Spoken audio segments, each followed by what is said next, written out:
you going? Good. How is everyone?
Yep. So we've got. I'll do it by teams. I think so. We've got old school racing. We've got John Wade and actually Coochie teaming up for that one. Team Apex Eaters. We've got Side Science.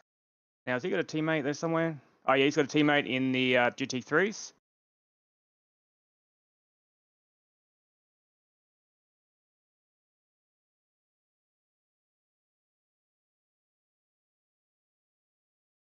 That's no good, but hopefully see him then. And then we got Moorfield Motorsports with Gun 180. He's always one to watch for AMS2. I've noticed he's very quick around in all the seasons I've been going around. S Hunter Motorsport. What does S stand for? Do you know?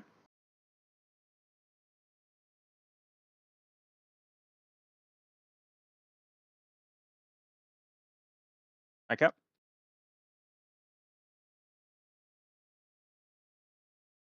Gotcha. Yep. So that's Stu. Yep. And then we got Woody Lizard in Osneki Racing. Rudimar Spin with Crispy Bacon. There you go. S Hunter Motorsports Kids. So they're teammates in there. And DLR Racing with Dark Lord 78.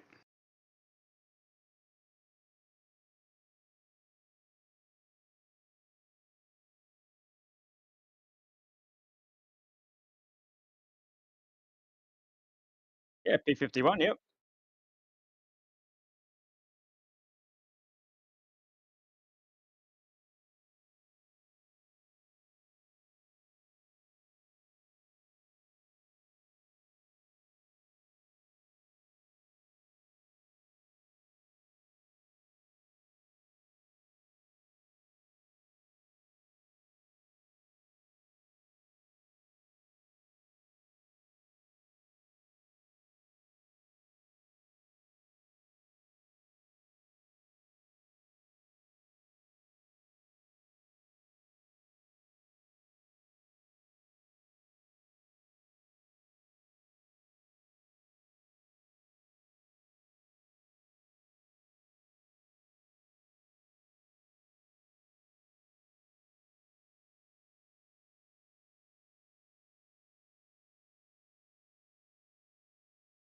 Five goats.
Okay, yep. So they're doing a manually qualifying then?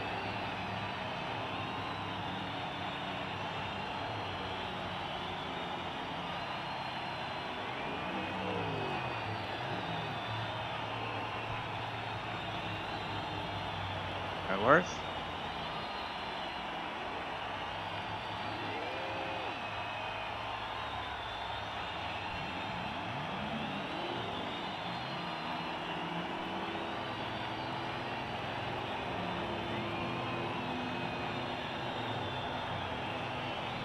We do, yep, my channel, Illogical Sports, all one word.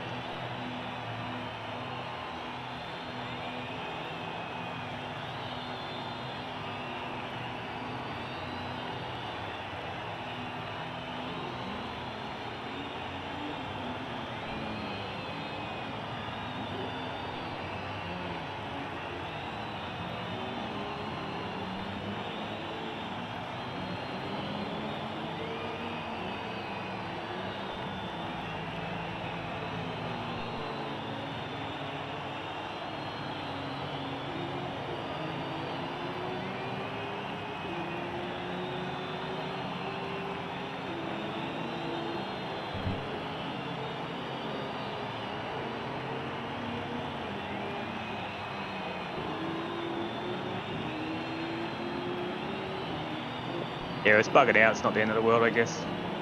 Can you still see your chat? Yep.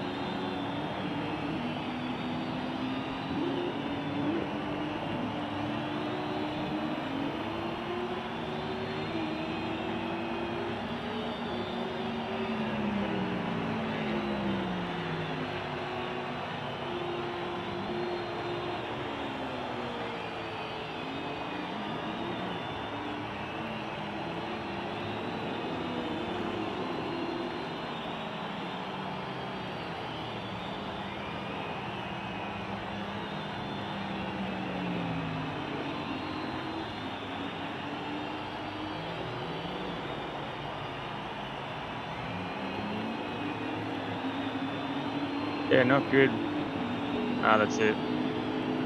That's what our guy says. Any dramas? Just reinstall Windows.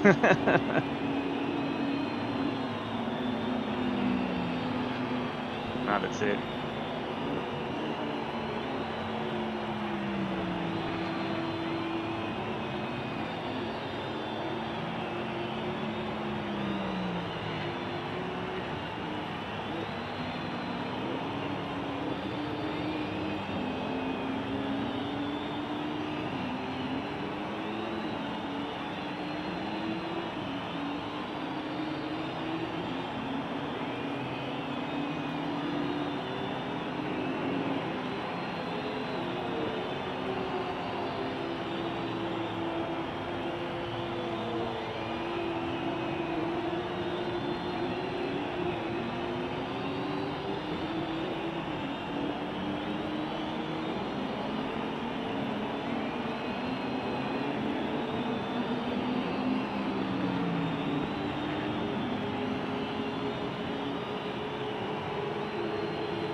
In the majors, I've done, I think, Indy 500. Won that a couple of times.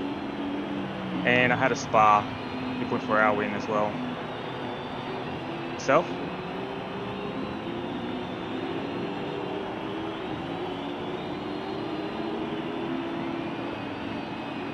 Yep.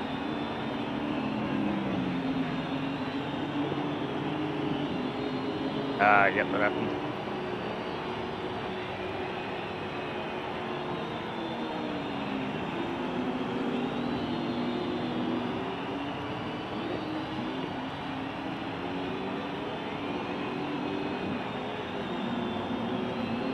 Yes. Makes a big difference, eh?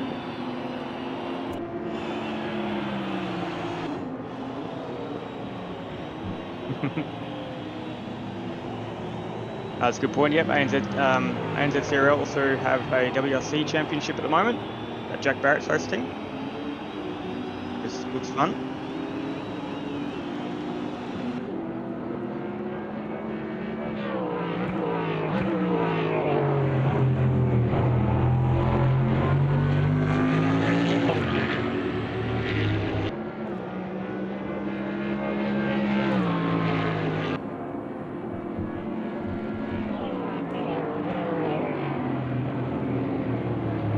Will definitely be one to watch.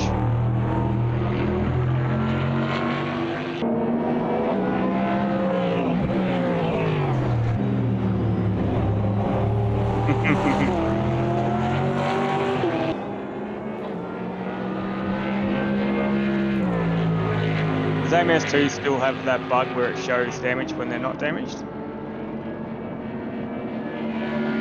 Okay.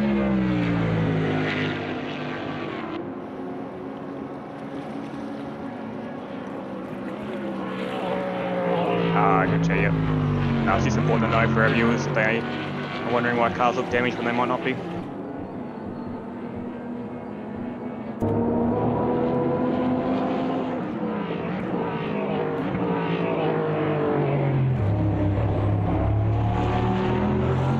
They sound good, hey?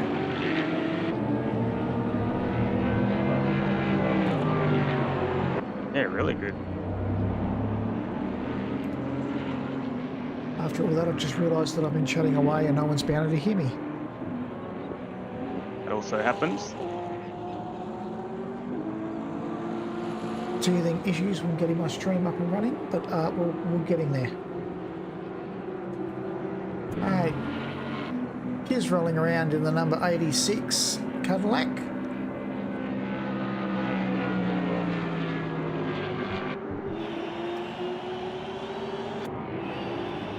And slide sights in the number 6 Caddy. Part of Team Apex Eaters. There's also been bumping cars. And Magic Mass, the first of the GT3s in the BMW. One to look out for. In the green, half tribunal number 10, he is running for Arkham Racing. And Crispy Bacon, another of the BMWs. Number 13, O Circle BMW. And Crispy is running for... I've lost him. Crispy. Sorry, we're on Cuckoo. Oh, Cuckoo. Oh, Sneaky Ray. Oh, Sneaky. Yep. So Crispy's the next one down. Yep, the number 43 Caddy, just having a bit of an off there. Highlander, jumping in the BMW M4 for P51 Sim Sports. Timmy 82 is in the McLaren. A little bit down on top speed, but should find some pace through the infield here. Top speed's a big one around here, isn't it? It is, but as we found out in the iRacing 24-hour, it wasn't a be and end all. You could make a considerable amount of time up through the midfield and through the bus stop. So it wasn't all about that extra 5 or 6 Ks on the top of the dial. It was all about consistency and maintaining the pace throughout the race. Captain Parallax in the number 94, in the number 40 Porsche. Bo Kane. He's in the Gen 2 McLaren. And So what's the difference between the Gen 1 and Gen 2? the pace of the cars.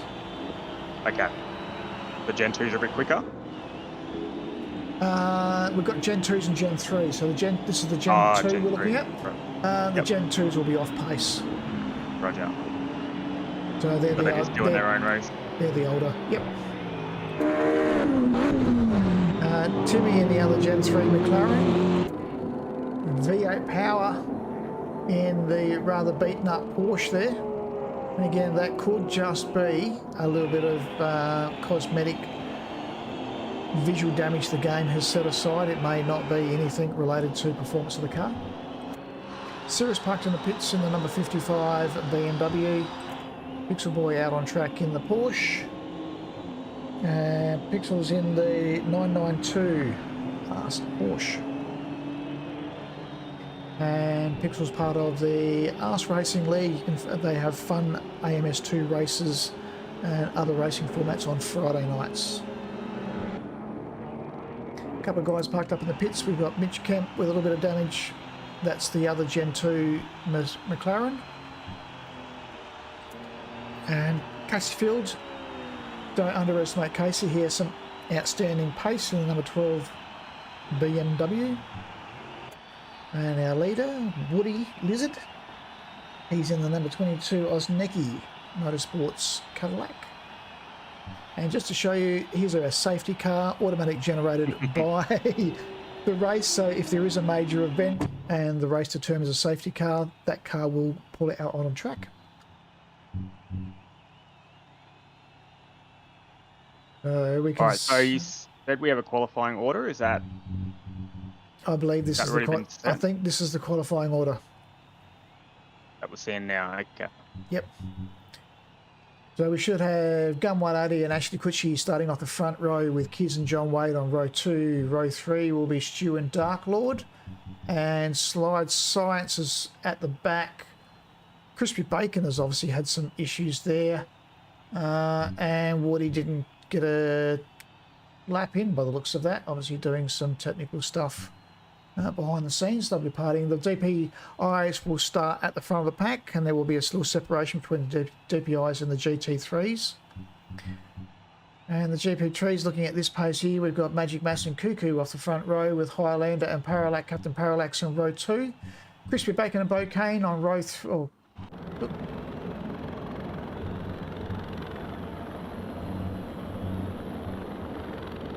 That doesn't quite look right. I think what will happen here is will do a rolling start for the first lap and sort themselves into their starting positions. Roger, yep. A few guys had troubles with their qualifying laps on that. Obviously you wouldn't want Woody starting at the back of the pack in the DPI caddy. Yeah, does it not group them up by category? Apparently not at this stage. The auto rolling start doesn't allow, there's still issues with that, so the simplest solution was to do the standing start and then a formation lap before they started the race. Yeah, easy as. Very similar process that ANZ CRL has been using for a number of years now, starting back from the days on console. Yep, we've even adopted that in some other leagues that we've been racing in, so it's a very good system actually. And how good is it now? Cross-console, so cross-format. Finally, the PlayStation boys and the Xbox boys can all race in the same league. Yeah, good. Big advancements. Big advancements, I know. Darky is loving the ACC on console with the larger. They allow up to 50 cars now on grid on console. Yeah, wow. I was just going to say, we've got a question about what stage of the race will it not be night time. So do we know what time the race is starting? In-game time? The in-game time for the race is around about 3 o'clock. So we should see around about 45 minutes, 50 minutes into the race. Yep. So it's set up into 3 45-minute weather sectors. So we're expecting after 45 minutes we should be rolling into darkness.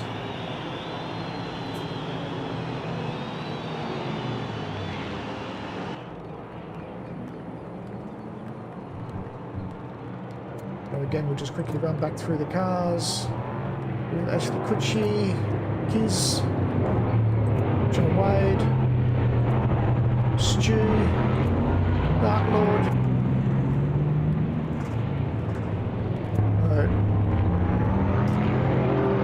Crispy Bacon and Slide Science. And then Woody will round out the DPI Cadillacs for the GT3's Magic Mass. Cuckoo. Captain Parallax. There's obviously just a bit of cosmetic damage, in-game damage on the front of those Porsches.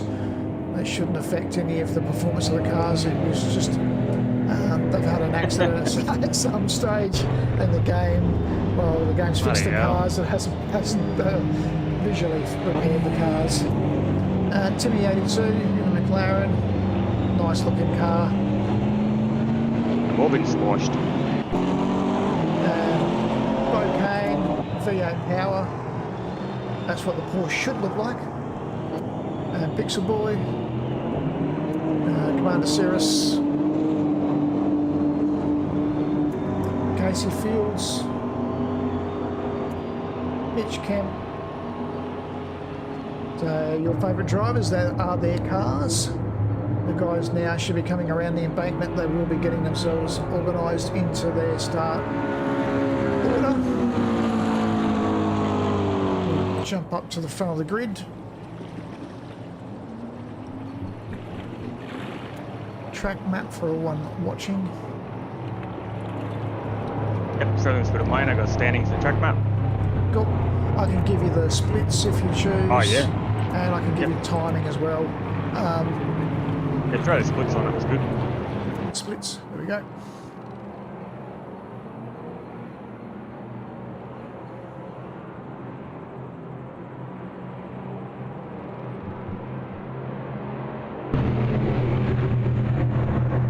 So the guys rolling around for the start of the race. Looking back across the field.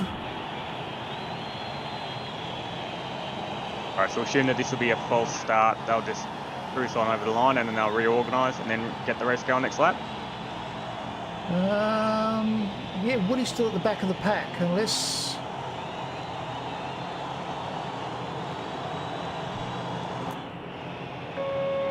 No, we have... we'll see. I said let them go on. Looks like they're off and running. Woody is obviously playing safe at the back. A little bit of action going on with Ashley Kutchi, having a little bit of touch up the back with John Wade. But Gunn has made a clear start there. Fantastic jump off the front. Already almost a 1 second gap over the rest of the field. There's a little bit of gathering up at the back.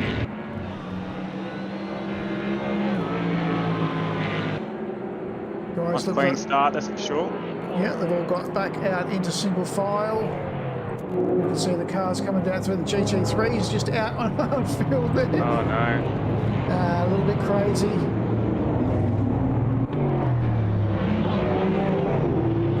Yeah, guys just need to relax a little bit here on this starting lap. Jimmy just getting the better of a V8 power there. The guys now settled back. We have one car stationary at the back. It looks like actually Kutchi has got a connection issue, unfortunately. Mitch Kemp doing well at the back, as we said. Mitch has lost the use of one of his arms, so he actually drives with both of his feet. So his clutch is actually his clutch, accelerator and brake are all configured to assist him with changes of gears and everything else. Outstanding performance for him. He does fantastic job. It's great to have him on board. Yeah, he's doing really well. He's come a long way since I first seen him come in, and he's really starting to keep up with the pace, which is good. Yes, puts a lot of us to shame, that's for sure. Oh, that's good. Pixel Boy playing it safe at the moment. We expect that he'll make a march through this order. Definitely pacing that car from what I've seen from him previously.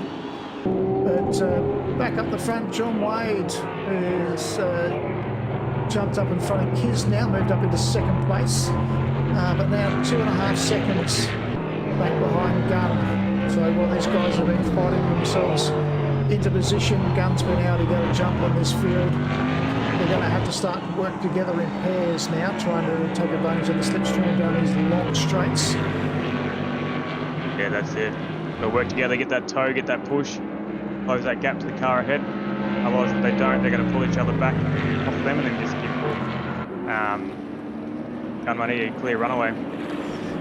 But you can just see the margins on the track map. The top three drivers have a distinct margin now over 4th, 5th, 6th and 7th. But Stu doing well at the moment, sitting up in 4th place, but having a second or so margin over Dark Lord. A little bit of a battle going on back behind these guys with Crispy Bacon and Slide Science. Slide trying to get the advantage of the slipstream here and make the move around the outside. Coming over the start-finish line and back down to that very hard braking zone into turn 1. Easy to bring yourself undone there. You're coming down off the banking. The camber of the road is running away from you.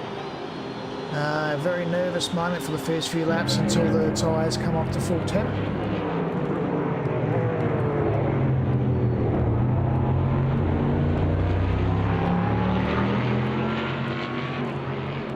Stay with Slide Science here because it looks like he's having a bit of a battle now and a bit of a march through the pack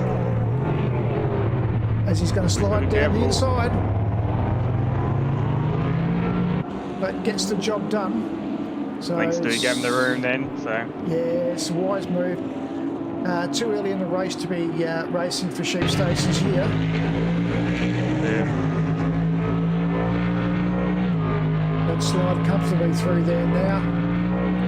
Crispy Bacon now has to sit on the back of Stu, but he's close enough to be a little bit of a slipstream advantage.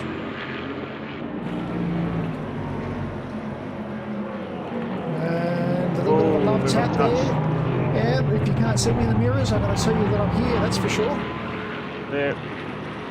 And we'll stay on this. You should get the slipstream again coming through. Stu would have lost a little bit on the exit out of the bus stop. But the advantage of the slipstream will come into play here and you should be able to comfortably make the move. Stu will move high up the track and Crispy Bacon will make the move easy down the inside.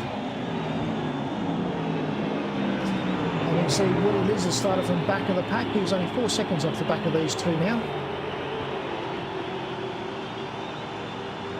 And Stu just dropping out wide, giving Crispy Bacon plenty of space. And that was Woody Lizard we could see in the back. Oh, Stu going a little bit deep in braking there. Yeah, Woody's actually gaining really quick on these two. He was only about 5.5 seconds back by the start of the, by the time they got on the oval. Now he's only 3.5, so he gained 2 seconds there somehow. I think while the guys were fighting their way through bus stop, Woody might have got the extra run.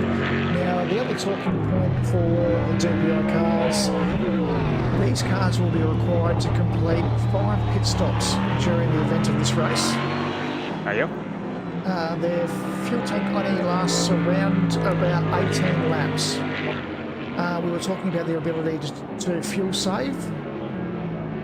We believe that they can save up to 2 laps per stop if they're conservative. And a pit stop for a DPY car is around about, what do we say, 90, close to 80 odd seconds. Yeah, okay. Do they need to fuel save to get a perfect set of stints, or is it pretty set that they've got 6 stints total? It's a splash and dash for both the GT3s and the DPIs have a minimum of 4 stops. Most will need a 5th stop without fuel saving. Okay. The GT3s will need 2 stops, but again, the fuel saving, they can save themselves those 3 or 4 or 5 seconds in fuel in their pit stop. Oh, that's it. I just had a question on that. So the reason you would conserve fuel and back off your pace a little bit is to mitigate having to come into the pits and serve that 60 to 80 second pit stop. Correct. So if you're only losing 1 second a lap, over 60 laps. That's 60 seconds. That's obviously less than that. So if you can save a little bit of fuel, or just being down on pace a little bit, you actually end up better off overall by not having to come into the pits that last time. As we watch Woody come down through here, we actually might just jump on board on his roof. How they can save fuel is they could come off the accelerator here and coast into the corner before they get onto their brakes. They can coast through the corner and they can save themselves that extra half a second or so before getting full back onto the accelerator. They can throttle off the accelerator while they're in the slipstream. All these effects save fuel, and when we're talking about an 80-second transition from here to the other end of the pit lane, that's a big difference. So to break down the pit stop, it is 32 seconds stationary, it is 31 seconds to transition through the pit lane, and then approximately 10 seconds for the slow down, the stopping in the pit stall and the restarting from the pit stall. That's it. Yeah, that's it. So not really losing time overall. They're losing time per lap, but gaining time overall. Yeah, it works out better off. And some drivers are better at it than others. And especially for those drivers that spend time in iRacing and do the full 24-hour events. The Le Mans 24-hour is a prime example of where fuel saving has a considerable advantage. I think from memory the Brad Philpott put something up about it. They can save up to 7 litres per lap in fuel saving mode. Yeah, right. Yeah, so that's heaps. 7 litres per stint? No, he's saying if they sit behind a GT3 car for an entire lap, because they burn around about 16 litres a lap, because they only do 5 laps a stint. Yeah, wow. A good driver will get the extra lap per stint. Yep. Oh, that's it. And over a 24-hour time, that's 24 stints, 24 laps, so... It's basically 2 stints, so 2 transitions through the pit lane. That's probably not right, but yeah, no. But yeah, no, that's it, adds up. Oh, that is right, 24 hours, yeah, 24 stints. Yep. Yeah, Woody's got some good pace. Yeah, just sneaking up onto the back. He's past Stu, so now sitting off the back of Crispy Bacon. We can see on the timing here, Woody doing a 136.7, so it's a full second faster than Crispy Bacon. He's also getting close to matching the pace of Dark Lord. Yeah, Stu was to 139, that's quite slow. I wonder if he had a mistake there, or if it's just, maybe he's conserving fuel really hard or something. Yeah.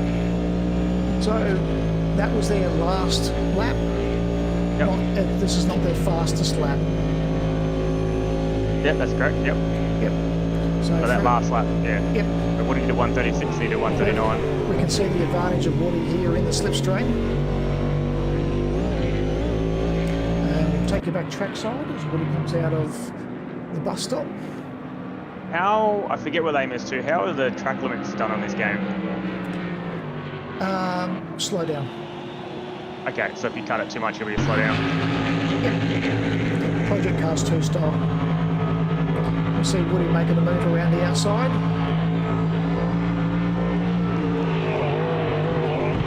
I'm 35.6.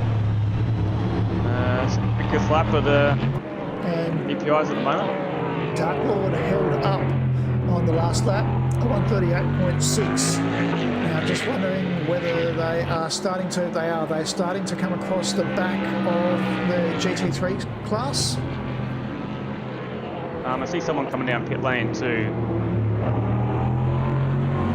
Yes, we've got Casey Fields is in pit lane.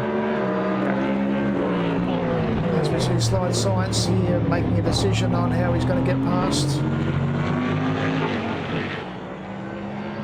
And finally making a move there. So Has a bit of damage to the front of that BMW, so I think that's an early pit stop. And that could have been a little bit of contact or something with Dark Lord maybe.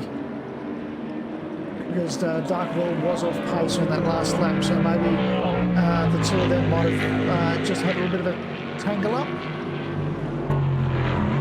Yeah, his car looks alright, maybe he had to just check up for him or something. Might have spun in front of him. Woody now goes around the outside of Mitch Kemp.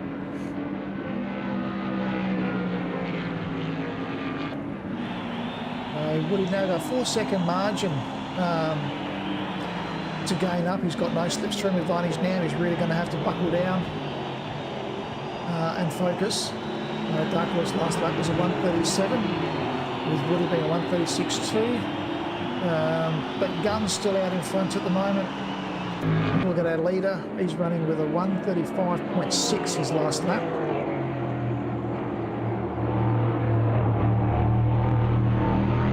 And again,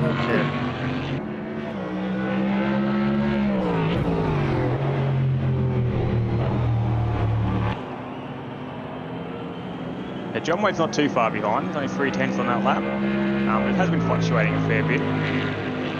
He's keeping him in sights at least, and Keys as well is right there as well, only 2 seconds behind John.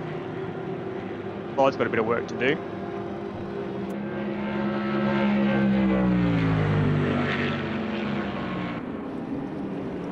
Now that's it, brutal, grunt math. So are there any battles on track at the moment, or everyone's pretty much spread out? Everyone's pretty well spread out. There's a battle with Highlander and Parallax by the looks of it at the moment. Highlander looking like he's had a little bit of damage on the front of that BMW. It did not look like that before. Yeah, it's hard to tell. Although it looks like a front and rear. That looked like what happened at the start. Same with that Porsche behind. Who's those two cars ahead? Timmy and V8 Power look like they're going at it pretty hard.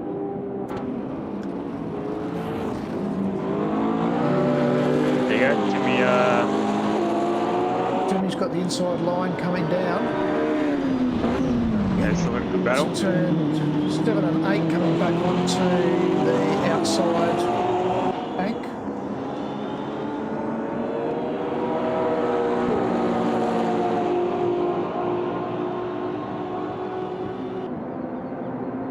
Relatives are going to be wild.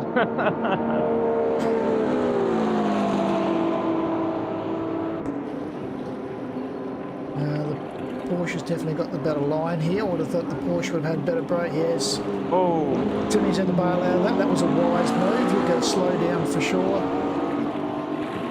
He'll just have to roll through there.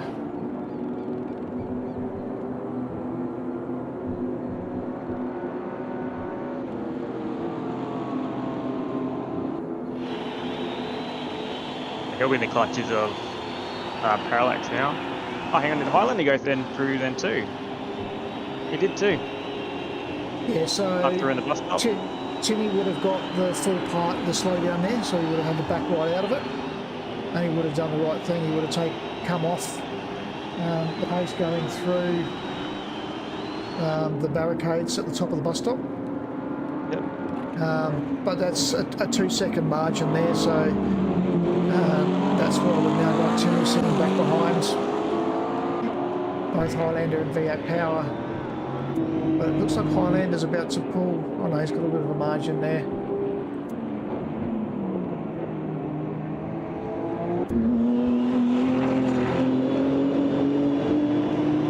On the hunt for Magic Mass at the moment. These are the two leading GT3 cars on track. They've got themselves a nice little gap, haven't they? Yes, they've done a great margin. You can see on the track map the margin between Cuckoo and the following car, V8 Power, on track. But there's a good little group happening there with V8 Power and Highlander running in sync. They'll have the slipstream. Let's take a look at how Highlander's travelling there. And you've also got Timmy and Parallax behind. They're in within the slipstream of each other, and also behind this pack you will have Bocane and, well, we've got someone else going straight through. Looking at it right there. that might have been Commander Cirrus outbreaking himself and having to take the wide line through the bus stop. To answer your question, the lights have just come on. Oh, yep, there you go. And the weather forecast was a 10% chance of evening fog. So we might see it getting a little bit hazy. You can see Parallax now pulling right up in the back of Timmy. And making Timmy work that McLaren. Hopefully after the pit stop they'll fix the graphic on the Porsche. Looks a little bit more menacing actually in this kind of condition. Yeah, yep. Highlander's made the move on V8 power as well. Head.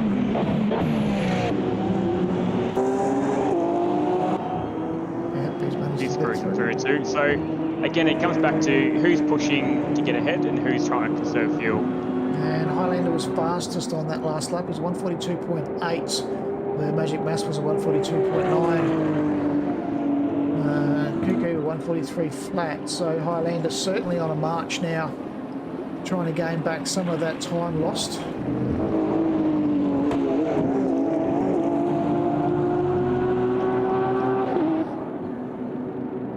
Does everyone have to do their headlights manually, or is there an auto function in the game? There is an auto function. Obviously looking at the damage on the front of Highlander's BMW, those headlights might not come on. Yeah. V8 Power's holding in tow. I think about a half a second behind, that'd be good for him. Good for fuel saving as well. But the power of the Porsche is certainly through the midfield here. Its ability on brakes and its power down out of the corner will certainly give the BMW a run for its money. As you can see, V8 Power closes right back up on the back of the BMW. And we've also got a DPI coming now through the back of this pack as well. Yeah, it's going to get busy. It comes down to how patient. That's coming one Eddie behind, is that right? Oh, he gets shut the door then. Yeah. Now if V8 Power knew he was there or not.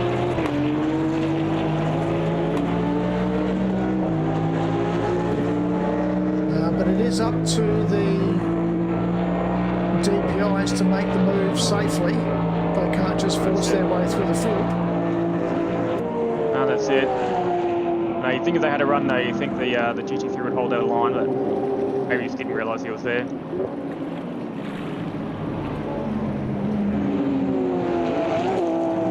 Or maybe that was a defensive line to ensure that he didn't lose any time off the back of Highlander, holding the DPI back behind him until they got onto the back straight. Yeah, good call. Little battle going on the back here as well. I'm not too sure. Here we go. The DPI passing through there. Porsche makes a big dive down the inside.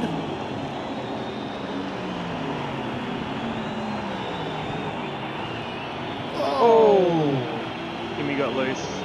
Yeah, but plenty of space on the outside of turn one. So only a little bit of pride by the looks of that.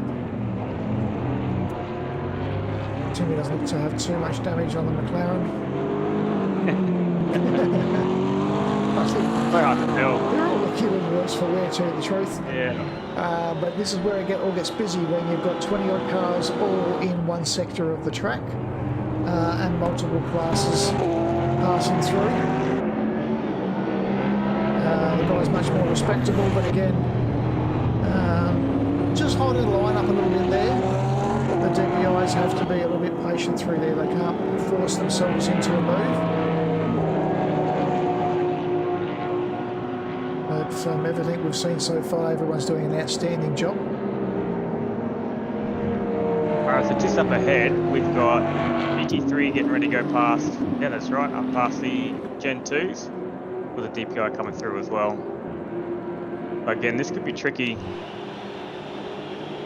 Trying to understand who wants to go where. especially when somebody wants to get out of the way all of a sudden and they sort of get in the way accidentally. Yes, the guys are all in an open chat, and they have been directed by race control to actively comment on when they are making the pass and how they're making the pass, whether it's on the inside or the outside. Yeah, good.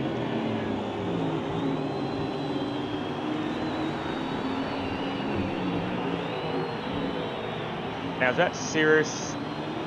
Yeah, the flames are awesome, aren't they, Jocelyn? Is that Cirrus making a move back there? Yep, just tangled up there, wrapping around. Was that Timmy on the inside? Yeah, so Timmy's... No, I think that was Bocane. Yep. Okay. Yeah, so Cirrus has been really struggling on pace. He's similar setup to Highlander, but he just can't get the same time. So, be curious about what's going on there for him. He's usually a very competitive racer, especially around here. They were talking about using the AMG and then couldn't find any pace, so it was a last minute switch over to the BMW. And obviously have not had the time the other guys have had to finalise their setup in these cars. No, but he seems to be doing it at the same time as he was in the McLaren. Oh, sorry, in the Mercedes. So I just wonder if maybe something else is going on there for him. Could also be the transition from iRacing back onto AMS2. That's very true. There are some small differences in the way that the cars handle and how you extract pace out of the cars. And we have been heavily involved in iRacing in the lead up to the major events. We've obviously come out of the Daytona 24-hour, rolled into the Bathurst 12-hour, and now the guys are gearing up for Cedar Ring 12-hour in a couple of weeks. I think Kiz is up on Slide Science, or Slide Science has just made a move on Kiz. Coming through the traffic. Yeah, I think Slide had a really good run on the bank into turn 1. So that puts Slide now up to third place. Woody now up into 5th, obviously he's overtaken Crispy Bacon. Oh, and Dark Lord. Dark Lord's dropped to 7th, so I think he's had an issue somewhere. And it could just be that they've all been fighting through their way through the GT3 cars.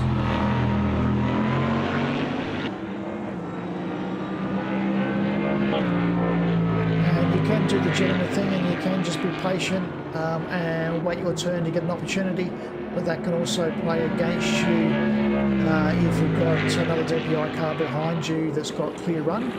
They can gain 2 or 3 seconds a lap quite easily. Yeah, it's every time you lose and can't make back, is it? You've got to hope the other guys lose just as much.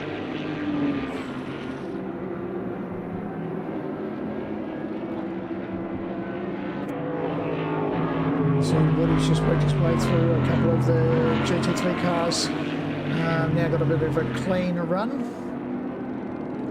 and putting in some good lap times. This last was 137.4. And Stu's back onto pace. He was 137.5 for his last lap. He may have just been conserving fuel.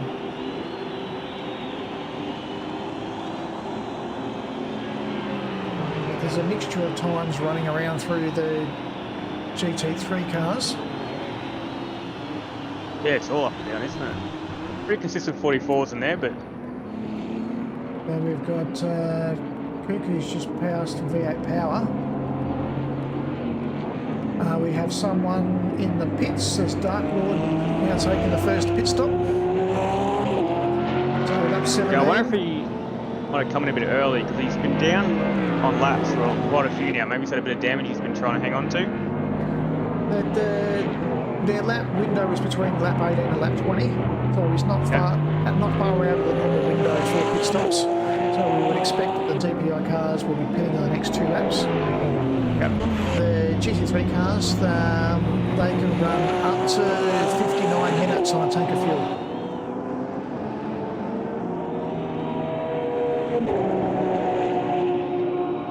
So we'd expect that the GT3 cars will pit not long after the second pit stop for the DPIs. No worries.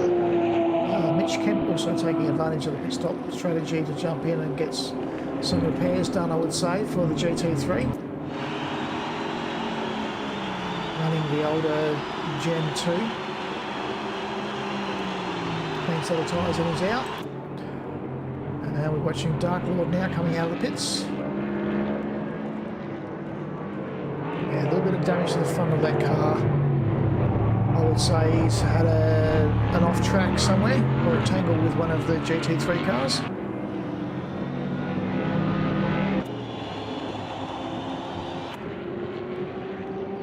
And there's a bit of congestion running around the track now, but I can't quite work out which cars are which now. Coming around through the horseshoe.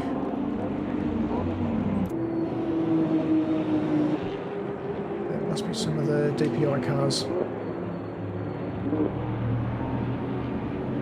Highlander now making his pit stop. So unmandatory for the GT3s unless he's trying an alternate strategy. It's a good battle in the first horseshoe at the moment. Not sure who that is.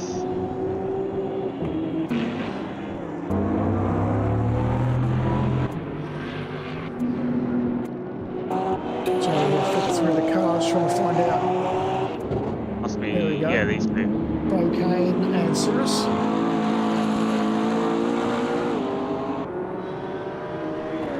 That sounded like a very open diff.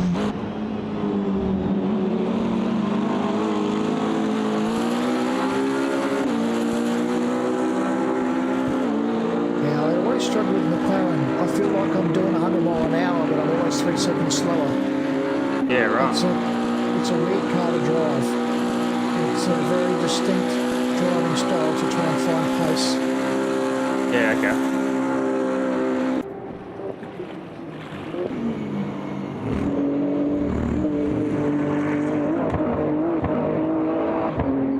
Yeah, I found the McLaren very understeery, so you had to slow it up a lot, get the front end grip, and then you get out to get it going through the corners. Yeah, You had to get on the throttle early to get it out of the corner as fast as you could. a bit like a motocross style. You sort of had to cross it up coming into the corner to get the rotation. And the turn in, it was, yeah, it's a lot of pedal work. Yeah. It looks like Cirrus has a little bit of a gap now over Bo. I can set his eyes forward on Timmy. Cirrus is up into 14th, onto 6th placing class, or 6, yep. Both 7th. Highlander obviously back in 17th place has taken the first pit stop. And again, that would have been in the pit stop window for the GT3s. If he manages his tyres and manages his fuel load, he can make one more pit stop and make it to the end now. Yeah, that's it, aim. About 40, yeah. It was probably a bit early, but maybe he had a bit of something he was trying to resolve there. Or maybe he did set up for night time or something. They only have a 20-minute run at the end, so he's inside the pit window. Just. Yeah. I just wonder if, like you said, it was 45-minute increments for the weather. I wonder if he's got high pressures mapped out for those different conditions. Yep. That would have been just after 45 minutes. They might have had that mapped out already. The physics for AMS2 tyre pressures themselves aren't that crucial. It's tyre temperature that you're focused on, and maintaining an even temperature across the inside to outside of the tyres. Pressures, you adjust your pressures to get an optimum tyre temperature. Makes sense. Very similar style to iRacing.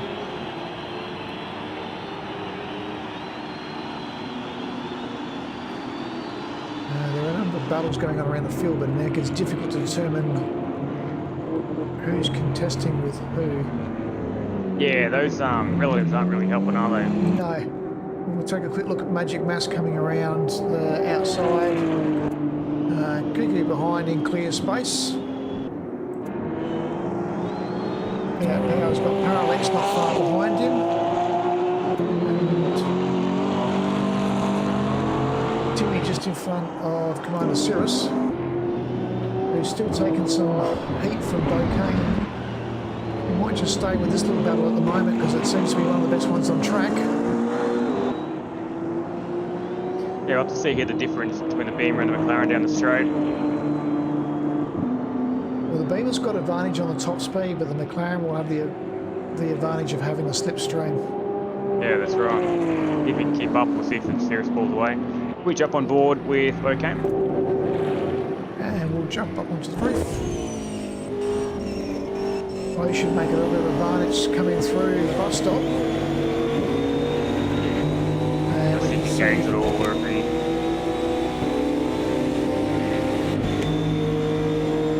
He's probably just on the outside edge, but here we go, a little bit of advantage coming through now.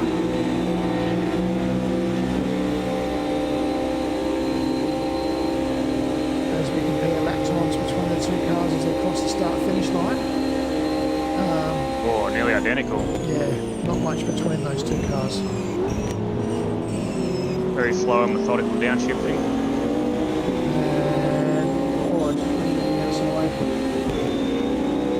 And As we gotta be careful of trying to be safe and get out of the way, it can accidentally cause havoc, so...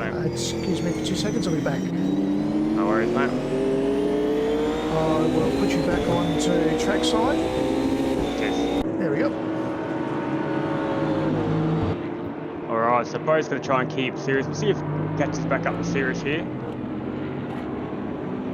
And we know Commander Cirrus is very good around here, but just in a car that he's not practicing familiar with at the moment. Bocane can catch back up to him, and we know that, yeah, he's definitely strong on the infield. I'll have a bit of extra aero, keep the car safe.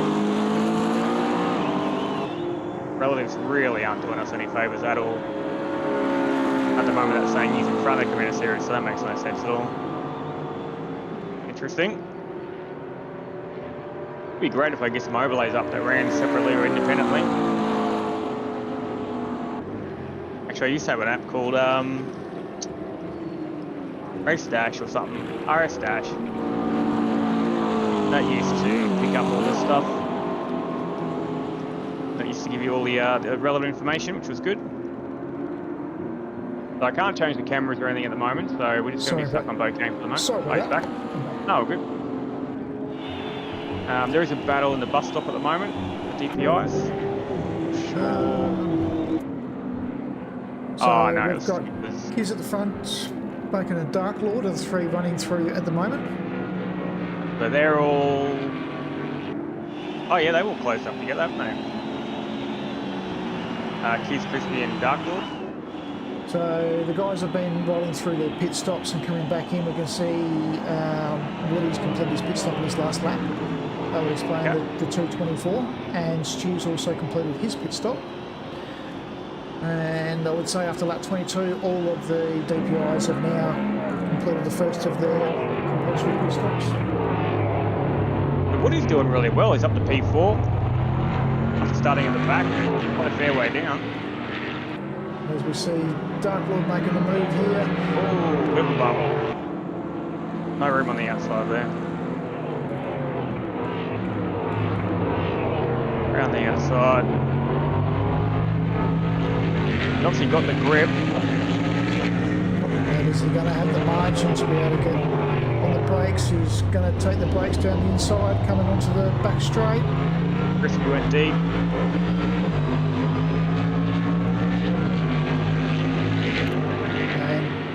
Crispy's just going to have to sit behind.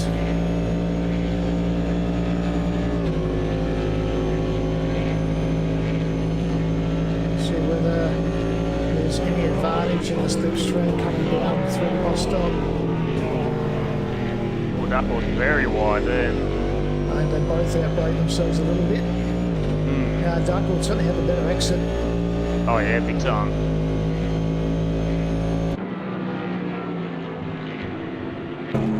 Back up to Woody, he's just making his way through some of the GT3s. He's now right on the back of Slide Science. And look at Again, that. Woody's got one of the quickest times out there at the moment. Done that a few times.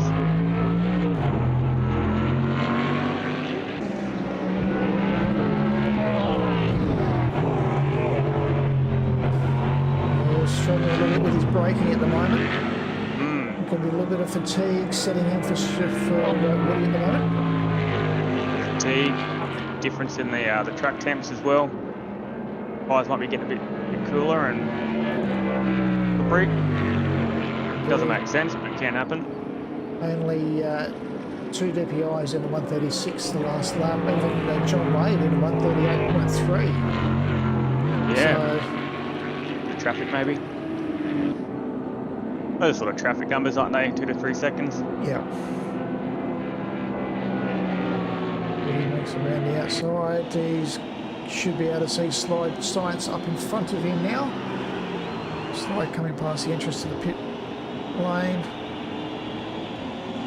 I'll show you a Slide now coming down into turn 1. And Woody closing right up onto the back. Let's jump on board and see what Woody's looking at.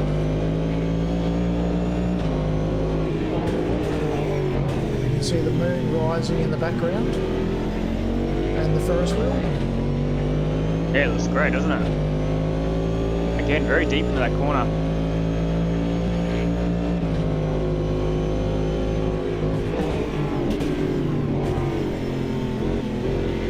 He's either overdriving the car a little bit trying to catch up, or he's just not getting that same brake effect he was early on. And as we spoke about, it could be just the tyres don't quite feel up to it with the cooler temps. The brakes will feel a little bit spongy, it'll lock up a little bit. The other issue that Woody faces as well is obviously with his back issues, his back pain, so hopefully he's holding on alright. We're having a bit of a chat before the race to how good magnesium is that. Yeah, so for anyone that's not aware, Woody has had a fusion between 2 of his discs due to a bulged disc or a ruptured disc. So he had two of his vertebrae fused. And again, credit to the guys carrying physical disability and being able to get out and roll around on track with the rest of us. It's fantastic. The doors that sim racing open up. As for yourself, Philly racing with Veteran Gaming Australia. That's it. Something we can't do in real life because of physical ailments, but you can certainly do it in the sim world, so that's good. You can always customise things too, so if you can't use your legs properly, you can always customise something to either use your hands or just make it easier, make it lighter, make it softer, make it, whatever you need. It's all there to be done. We've got a few guys that come into my streams every now and then talking about what they use, and some of them use like hand controllers and stuff like that. They can't use their legs. So it's really good to see the availabilities that are there in that space. And there's been great advancements. There's actually, I can't think of the woman's name now, but she actually lost all use of her legs as she races GT3 in real life. Yep. And she's worked with an organisation to develop sim racing equipment for non-able-bodied people. Yeah, that's awesome. And she's ultra competitive, and all her controls are all hand controls. So hand controls for clutches and brakes and accelerators and all that, all modelled into her rig. It's cool they can take that from the real life car to the sim car too. You can get lots of practice on the sim and then take that to the real life car and put it into effect. Absolutely, and breaking down the barriers and the mental challenges with people with disability and anyone who's suffered an injury. It's great to be able to come onto an open playing field such as this and be able to compete. It's amazing the opportunities for those people. Oh, that's it. I got myself, I've had spinal surgery, but I went the other way. I didn't go fusion. I went what's called a discectomy. Yep. Where they shaved down the disc to try and get the nerves some more room with the bulging discs. But yeah, I got spoken to about a fusion, but apparently at my age, a fusion is more detrimental than anything. So I was a bit surprised that Woody went that path, but it seems to work for him, so that's really good. She's never back to 100%, that's for sure. Always got niggling issues going on after that. The worst feeling is always feeling tweaked, like you've always just tweaked your back. If you do something wrong or sneeze wrong or something like that, it always just feels like that's it, I'm going to throw my back out.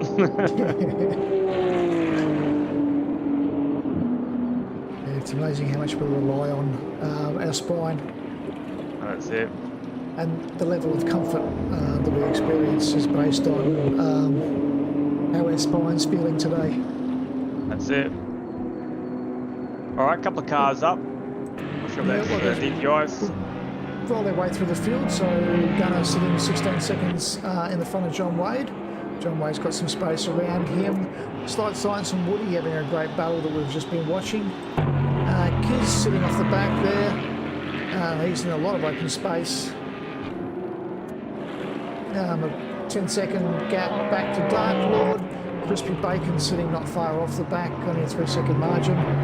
As we see Stu, hotly contesting, coming past through Commander Cirrus there by the looks of it. And wrapping around the outside to try and keep in contest with Crispy Bacon. One of the new guys on AMS2, he's been racing on ACC with OOR. Come on board, he's starting his second pit stop, a little bit early, but could be strategy. Yeah, car looks fine, so that must be his strategy. And the first of our GT3s is Magic Mass. And he's got a little bit of a margin over Cuckoo in the BMW. And then V8 Power. These guys are all pretty spread out, but Parallax is a little margin back to Timmy. It looks like Parallax was hacking a sideways there, looks like. Timmy just having a little bit of a challenge with the DPI coming through there. Commander Cirrus a little further back. He's dropped off the pace because he was having a battle with Kane. But Kane's a couple of seconds off the back now. Pixel Boy taking it easy and rolling the Porsche around. Lovely black 992. And Highlander not having a lot of success. More damage to the front of that BMW. What's happened to Highlander? Still got pace. I'm thinking that was some cosmetic damage from a previous impact that the game has refused to correct the graphics for. He's sitting in 17th though, he was up battling for 4th. Yeah, so I would say the damage to the car is probably the cause of his all down the field. He's been into the pits and repaired it, but obviously, yeah, physically we don't see the repair in the game. That's crazy. Looks like Woody's all over the back of the slide. It looks like they've just gone around the outback of Crispy Bacon. Oh yeah, yep, letting him lap down.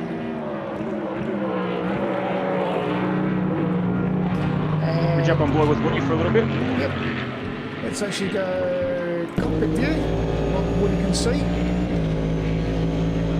So we've got a sneaky little camera inside Woody's helmet.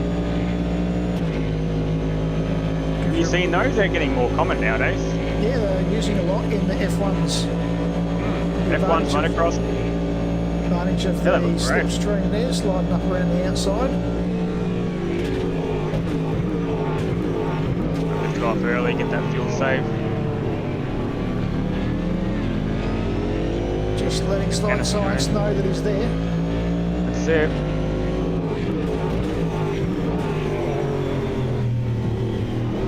Put the pressure on. Force Slight Science into a mistake. Because sometimes it is very much a mental game. Oh, that's it. Especially when you've got two cars matched very closely with pace. You might find the opportunity to gain up to the back of the car, but then trying to find the pace or the opportunity to overtake that car can always be a bit of a challenge. So it's just ensuring that you're filling the revision mirror, putting the car up on the inside, letting them know, that driver, that you're not going to leave them alone.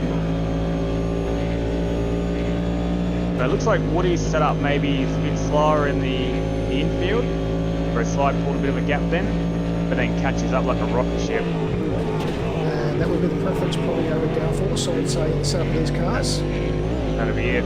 The slides run a bit more downforce, the footies run a bit less. And we'll take a close look at the lap times now running around. There wasn't much between them last time, and there should be not much between the two cars this lap either. Woody again will take advantage of sliding up around the outside. I don't think he can get the margin done. He just can't quite get the top speed up enough. Little tap onto the back. Yeah. Hey buddy, let's go.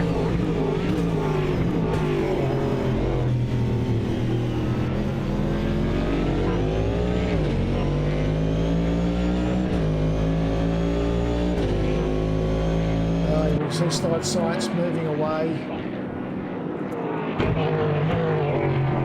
Getting advantage through the infield. Seems to have that power down really well out of the corners. Especially here coming onto the oval, whereas Woody seems to be a bit more hesitant. Yeah, Powell's coming to pit lane.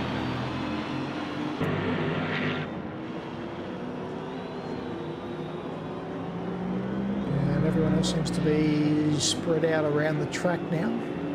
There's not a lot going on, a little bit of going on through turn 1 with the GT3 cars. Again comes through the bus stop, or the Le Mans chicane now referred to. Back onto the start-finish line. And he doesn't have the same advantage on this lap he had on the last lap. He has fallen a little bit off the back of Slide Science. I wonder if being so close to the slide has maybe cooked his tires a little bit. Yeah, he may have just decided that he's going to have a little bit of a rest. Yep. Just a little bit of saving. No point in forcing it right now. That's it. Well, there was a big gabble of GT3 cars by the looks of it coming back onto the start finish. Let's see if we can work out who that is.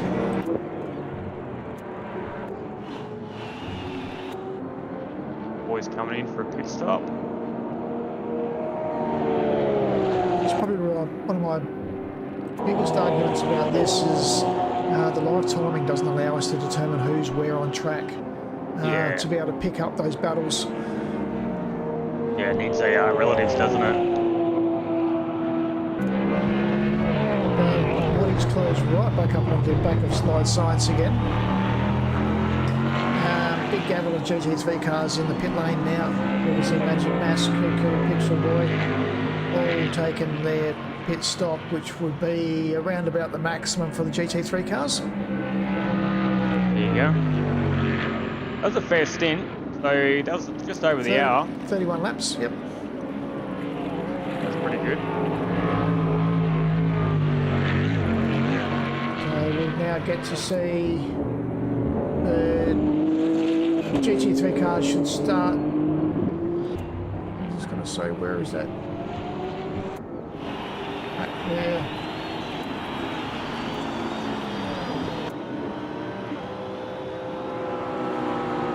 There's a big clutch of cars now coming out of pit lane.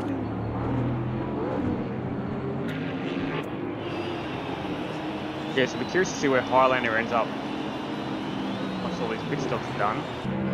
Because he should end up back in front of Cuckoo. He should, if they're out Cuckoo, he should be back up near Magic Mass. And Magic Mass comes back up for speed.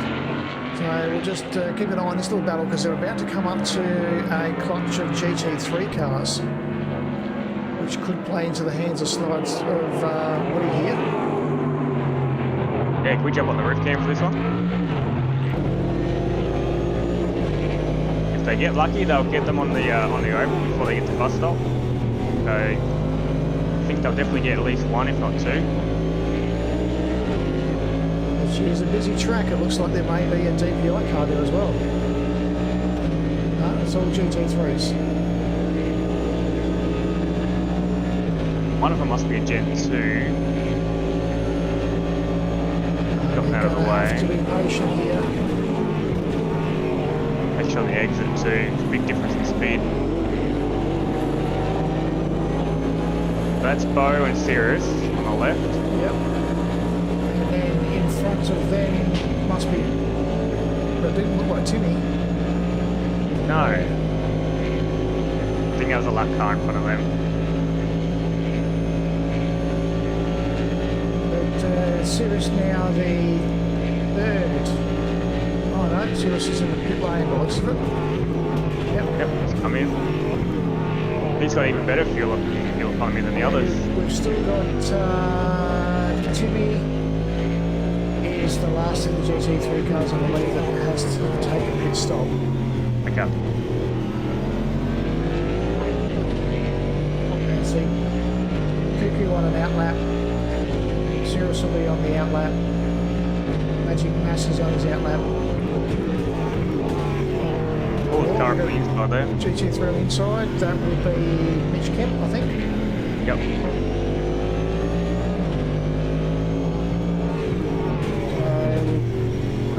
Jump back.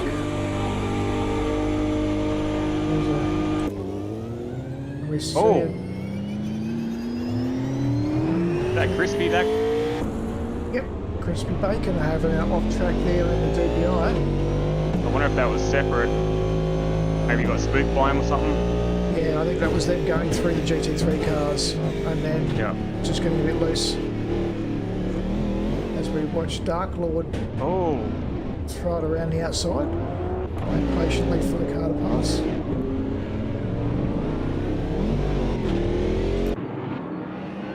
Well, it's definitely not easy out there, that's for sure. And again, I think cars are hard to master. We were talking about earlier, the cooler night temps, the brakes feel a little bit spongy, the cars don't quite pull up like they should. Well, I wonder if the brakes cool off as well, so that you have to pull them up again. You'd assume turn 1 would fix that. Yeah, turn 4 through the horseshoe is always easy to outbrake yourself there. You get a little bit deep in the brakes, or you lock your brakes up. On the outside, you've just got to be patient then to try and wait for the car to rotate before getting back on the accelerator. Woody and Slide Science still going hard at it, and looks like Woody's right back up on the back of Slide Science again before they come around turns 6, 7 and 8.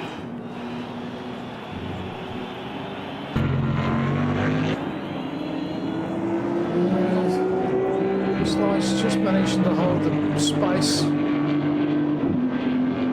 Yeah, I feel like Woody might be fuel saving behind and just cruising.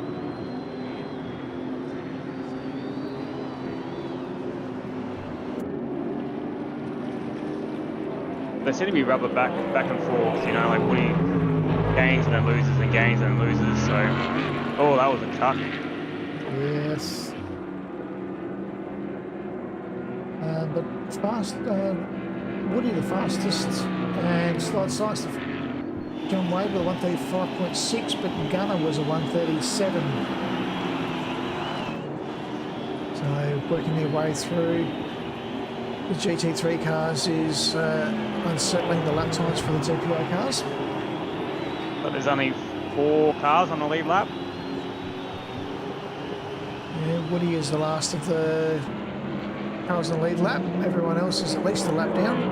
So looking at a track map, the red dots with the white spots are on the same lap. And if we go back to Stu, we can see the balance of the red dots with the white spots are on the same lap. The red dots are cars on the same lap behind our driver. Those two might still be on the same, on the lead lap, like it's close to going a lap down. Yep. And obviously Crispy Bacon, the last of the DPIs. Yeah, she's certainly a lap down. Yep. And then if we have a look with the GT3s, obviously Timmy's outside of the pit stop strategy at this stage. But he is flying, 143.3 that last lap. Matching time with Cuckoo. Yeah. The rest of the boys all struggling to get into a 144, let alone a 143. So the night temperatures are certainly coming online for the McLaren, but here he is coming into the pit now. So what's he got? A minute 10. You said 80-second pit stops roughly? 80 to 90 seconds, yep. Yep. So he'll come out about 10 seconds behind Magic, roughly. Because this is where Magic is now, so Magic will definitely clear him. We determined that they would be somewhere when someone enters the pit stop, coming through the western horseshoe and around onto the back straight, they would actually catch up and meet them at pit exit. Yep. So Timmy in the pits, Cuckoo should also pass Timmy here before Timmy gets out of the pits, because it is quite a long transition. Once you come off those jacks, you've got to travel all the way out of pit lane and then down and around before you can come back on or come off your pit limiter. So we'll see Parallax. Been there for a while too. I wonder if he's got a bit of damage or something maybe. No, there he goes. Now. So we'll see Parallax is now coming around, and Parallax should also easily clear Timmy. Yeah, very long pit stops. Just keep coming, a bit of damage in the background there. But this is where we spoke about earlier with the DPIs about saving fuel. It's a considerable chunk of time to pass through that pit lane and complete a pit stop. 60 seconds. 60 kilometres an hour. Actually, no, 50, sorry. 50 kilometres an hour for Daytona. Yeah, that's pretty slow, hey? But V8 Power doing well. He's got the nice clean Porsche. There's no damage visually on that car. Commander Sirius. Looks like he's had a little bit of a love tap with another car. But still, 144.7, nothing to sneeze about. He's finally found some pace in the BMW. Well, that's it. And still an hour and a half to go, so don't underestimate any of these drivers just yet. There is a long time to go in this race. Oh, that's it. Anything can happen. Especially commentators' curses. Yeah. Who can we pick on? That's it. Alright, so Woody's up to P3, you got this move on slide, plug him into the pits. Slides us into the pits. This is where we'll get to see how Woody was travelling with his fuel, and whether he was conserving and whether he can go, because Side Science is pitted on lap 37. Yep. Dark Lord is also coming in, so the DPIs are now towards the end of their fuel window.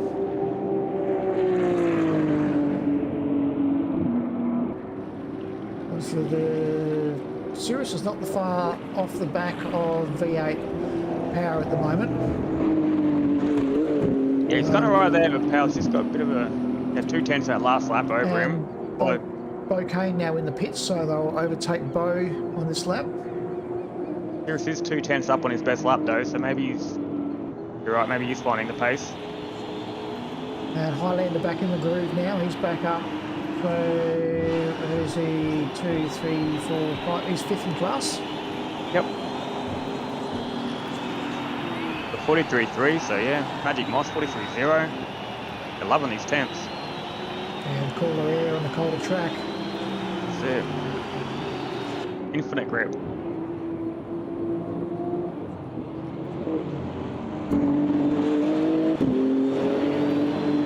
Highlander can now see Timmy on the track in front of him.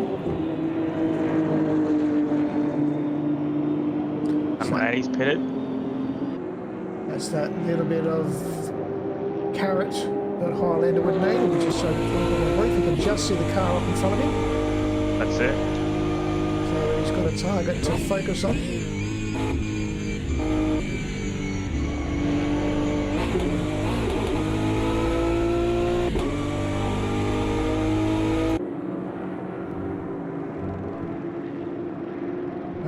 Now up into second place with Gun 180, having made his pit stop, and he's only 10 seconds now off the back of John Wade.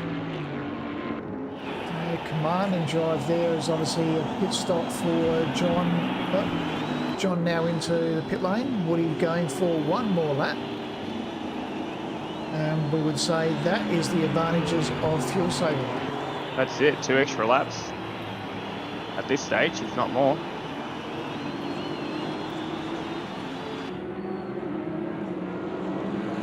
you go, last to first.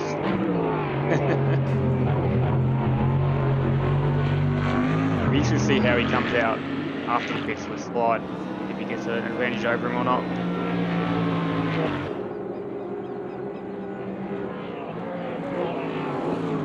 And this is also race strategy, being able to maintain track position, getting clean track, having a clean run, not getting caught up with the GT3 cars. Well, I thought you cursed him then. That's Highlander, he's a good driver. He's got to give Woody a little bit of respect there. But John Wade's still in the pits. So Woody has almost completed an entire lap. And John just moving now. Wow, he must have had a good damage or something, But it is, well, they're 1 minute 30 laps, and it's over, and it's 80 odd seconds. So it's a considerable chunk of a lap. So it's going to be interesting to see how much advantage Woody can get, because he's going for one more lap. So we are talking 3 laps advantage on Slide Science at this stage.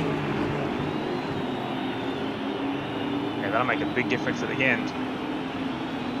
The amount of fuel and the amount of time they spend stationary filling that car for that last splash and dash. Looks like Woody and Stu could be the last of the DPIs to take the next compulsory pit stop. I don't think I've seen Stu. Oh, maybe he has. So Gunn's come out behind John Wade. Want to jump on that?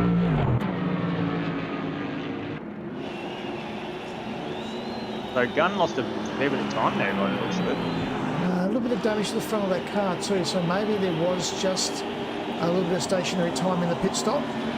Yeah. Be a good battle though now.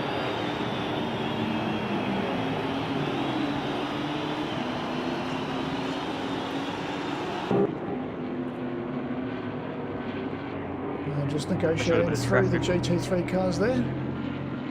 Just lose them around the outside.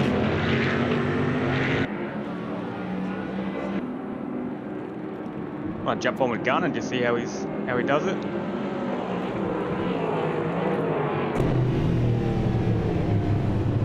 There's deep brake on the outside and tries to get the turn back, but it hasn't paid off there.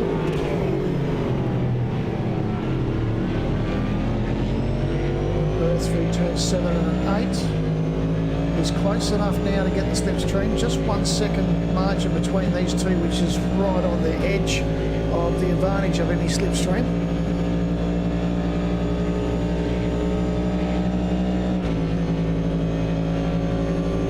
Oh, he's not really gaining, he's losing time. And again, I wonder if John's got a bit of a toe from the GT3 ahead. There is that little bit of damage on the front that we can see, or maybe it's just a little bit of track wear. Again, now he's starting the game. Yeah, not much though, it's only 10ths. And he's not quite close enough to get any real serious advantage out of any slipstream. So we'll sit on board, we'll stay on board now to see whether there's any advantage through the infield, whether they're running a different wing strategy on these two cars. So Woody's come out in P3, just a little bit behind. We'll stay here where we are, but he's just behind in front of Slide. So the top 4 are only within, what's that, 7 seconds? Yep. After an hour or more of racing. Cirrus is off on the left.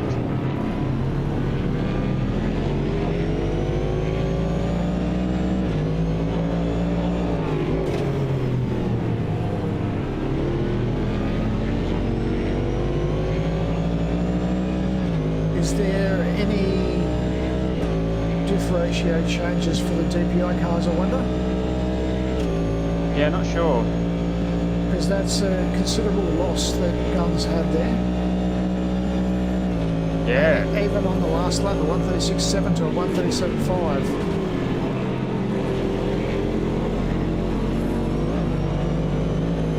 Yeah, he's lost half a second through the bus stop. Lost a bit. Gun's struggling now in the Cadillac. Yeah, I wonder if you're right. I wonder if he's got that front end damage that's just holding him up a bit. It doesn't look too serious, but it doesn't take much damage on these DPI cars to upset the downforce. Looks more like tyre and rubber wear there. It doesn't look like there's any serious damage or any contact with anything. It's unlike Gunner to have contact. Oh, that's right. Again, Might have bumped someone, turning off braking zone. Gunner could just be struggling a little bit with tyres and track temps. He could be fuel saving mode. Oh, that too, yeah. Yep. I mean, we're talking a reasonably small margin here. Ooh, it gets loose. That will bring Woody right up to this. How far is Woody back? Right there. Oh, I thought Woody went through there. Who was that went through? That car. That was the GT3 car. So this will give us an indication of what is traditionally happening with Gunner, whether he's fuel saving and just taking off easy, or whether he's really struggling with the handling of that car and the cool night air and the colder track temps. But he's put a little bit of a margin to maintain that 3-second margin over slide science.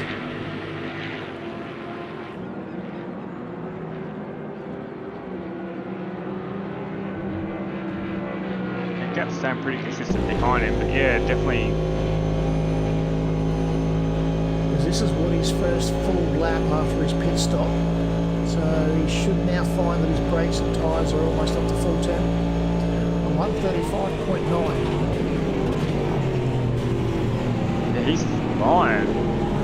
Half a second quicker than John Wade at the front. And 2 seconds faster than the car in front of him.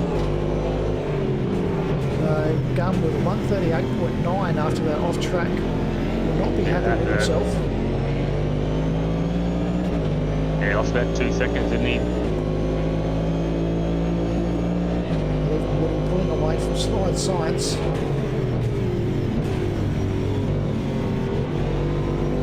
Chris Bacon finding some pace now in the cool night air, doing 137. Stu after his out lap. Gun goes wide again. It seems to be a rear end grip issue where it wants to step out on him, he goes to correct it, and that's what keeps sending him off track. Maybe he's driving it too hard, trying to get it out of the corner, maybe it's, yeah, I don't know. Let's jump back on board, let's actually go. Oh, he's off again. He's got to be careful here. You can see Woody's lights in the tail there. Woody's going to have the draft through here. He's going to come up around the outside. I wonder if they're getting brake damage or something. Maybe the car's not pulling up for him, and maybe that's why he's going a bit deep in some corners. But Woody can't quite get it done.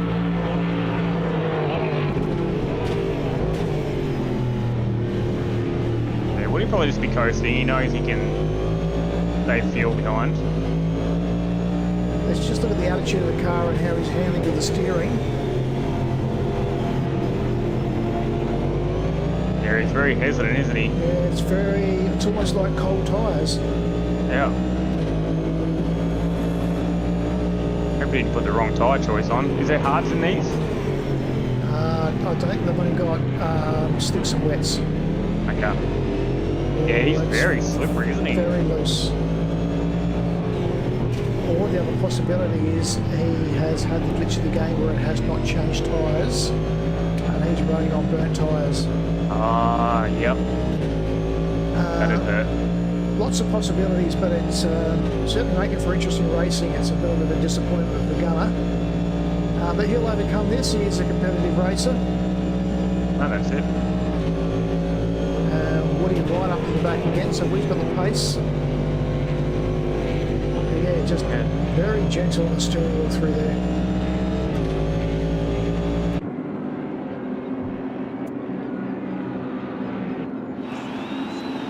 sides maintaining that 2-second gap behind as well. And there was a car parked up there.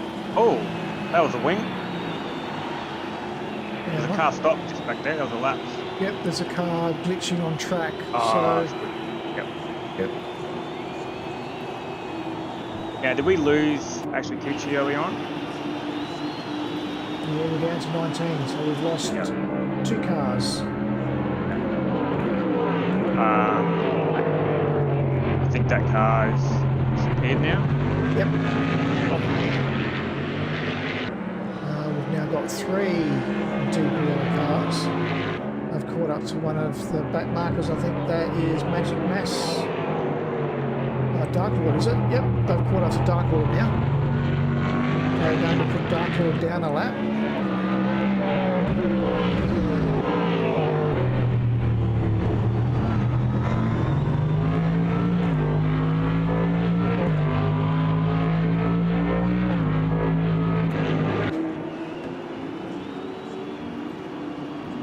Yeah, but you can't write anyone off yet because this race is it's full of ups and downs. So Still 70 minutes to go.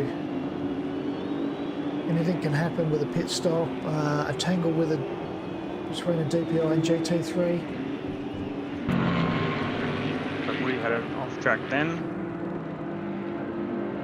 We'll see if he drops off a bit.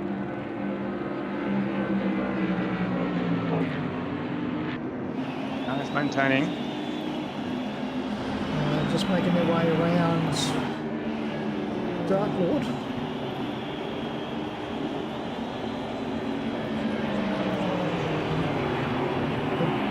Looks like the times have settled down again now. Everyone running in the 136s.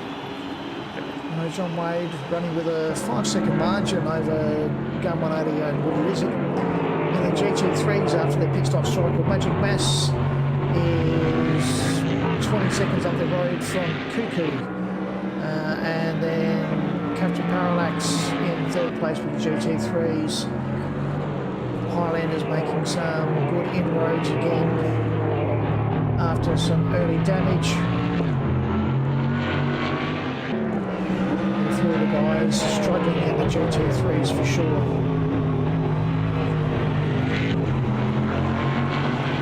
Yeah, how are they going? Is anyone close together? Quick get way down. So here's our class leader for GT3s, Magic Mass. Number 10 BMW doing it quite easily out there. He's got a good 30-second margin over Cuckoo, the second of the BMWs. And there's quite a big gap, isn't there? Captain Parallax, a good mate back to the Porsche. Timmy holding on well in the McLaren. Oh yeah, he's up to P4 class. So Highlander doing well now, finding some pace back in that BMW after an early off track, we believe it was. And then V8 Power, these guys are all pretty well spread out now. Bo Kane in the Gen 2 McLaren.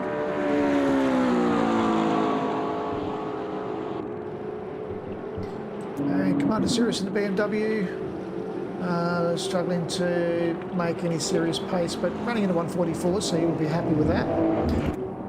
Yeah, pace is alright, it's just, he's not getting those quicker times from the other guys get every now and then. Casey Fields obviously having some early damage, and a couple of unwarranted pit stops has put him towards the back, but still credit to the guys running around, and Mitch Kemp doing a fantastic job in these beaten up Gen 2 McLaren.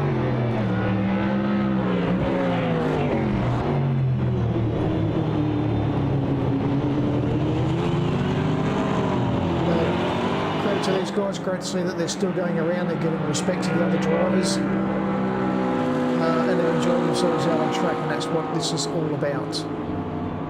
But we just have to make mention, when we pop back on the John Wade, we have not yet seen the safety car. Yeah, well, I know what it would take to trigger that. There's definitely been a few incidents. Generally an incident between 2 cars. Okay. Generally an incident that would cause a blockage on the track.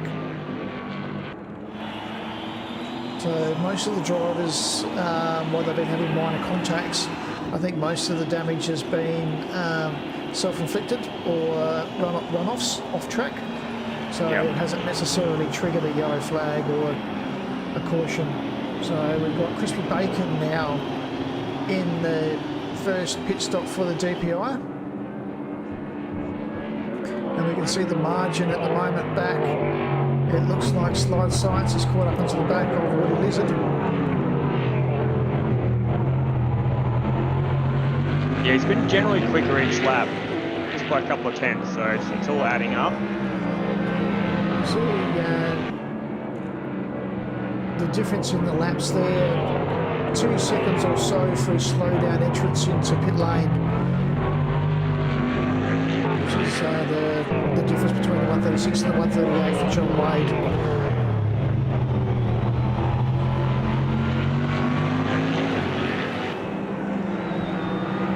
On with Slide Science here, we need to mention that Slide Science is pitting approximately 4 laps earlier than Woody Lizard. How long is the window for the DPIs? How long is one of their stints? Roughly. Slide Science is approximately 18 laps. Woody Lizard is running 22. Okay. And what's that time-wise? The difference between those should be around about 35 minutes. So looking at it now, if they pitted now, they would just get away with 1 more pit stop. Yeah. We're in a window now for one stop to go, 2 stops to go. Yep. So the 2 stops now comes down to how long that car is going to be stationary, filling up with fuel. They do take tyres and fuel at the same time, so there's no disadvantage for taking tyres. Yep. What do you have to defend on that one?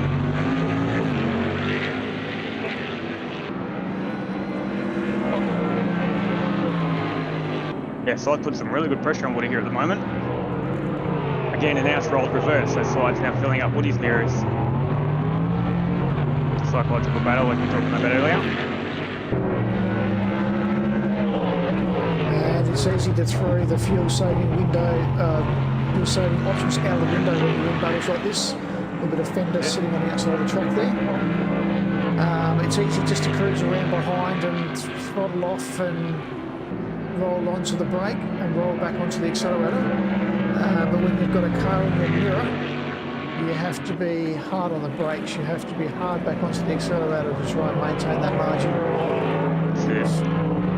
And also mitigate getting bumped too. The last thing you want is to roll off the throttle and get bumped in the rear. Yeah, correct. They have dropped off. Guns really picked up the pace again. So whatever issues he was having, he's resolved, and he's caught back up to John, or catching back up.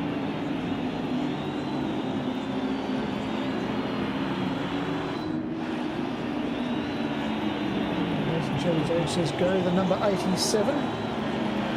Barracking for Dark Lord. Thank you, Jody. Oh yeah. Go Darky. Actually, I saw Dark Lord in a race on iRacing just recently. I saw him in there. I'm like, I know that name. Got him a message. Sure enough, that was him.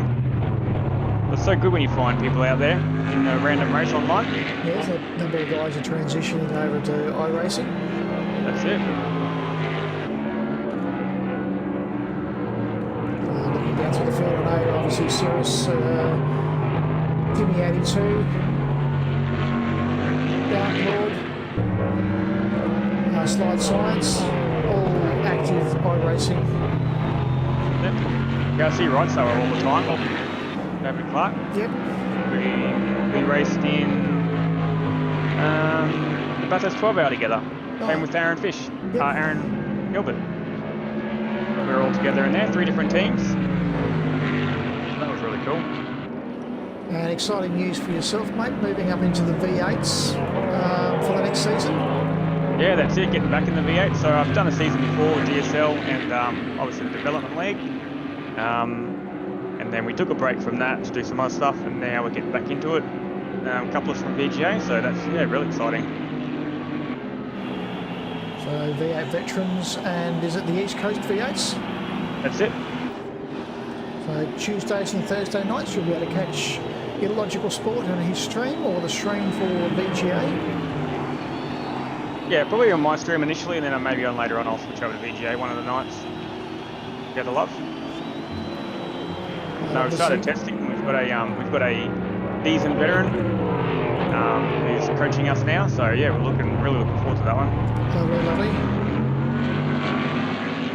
Here's a number of the drivers from VGA, all very serious in their V8 supercars.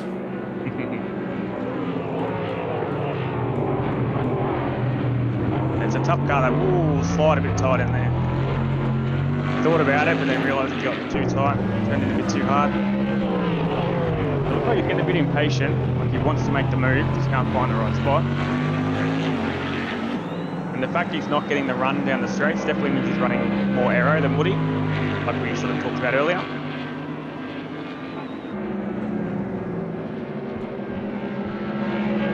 Not really losing any time. They're only sitting 4 seconds off John Wade, who is the leader of the DPIs. So they're all in contention. Let's see if jump on Gunner now, who has pulled right up to the back of John Wade. So as you mentioned, any earlier inconveniences in this car have been rectified. Yeah, so when it was just cold tyres coming out, it just took a while to warm up or something, not sure. Cold tyres, full tank. Car just not performing like it should. Obviously burn a little bit of fuel off now in full temp.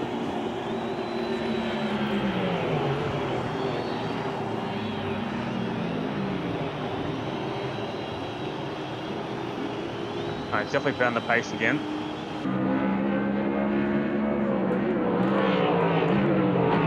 I can't see John Wade's time. 1:37.1. Okay, Move your mouse up there, highlighted, it should pop back up again. Yeah, that's weird. Yep. That's a glitch in the game.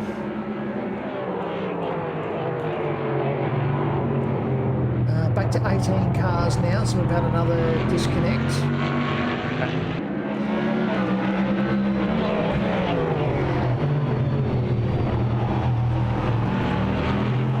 There's quite a few pairs out on track at the moment. I wonder if they're all sort of working together. So it looks like we've had Pixel is a disconnect in the 992 Arse Racing Porsche. Can't see him now on the timing. Okay. There's one thing they need to fix with this, isn't it? Like, it's fair enough people get disconnected, but at least let them get back into the race. Yeah.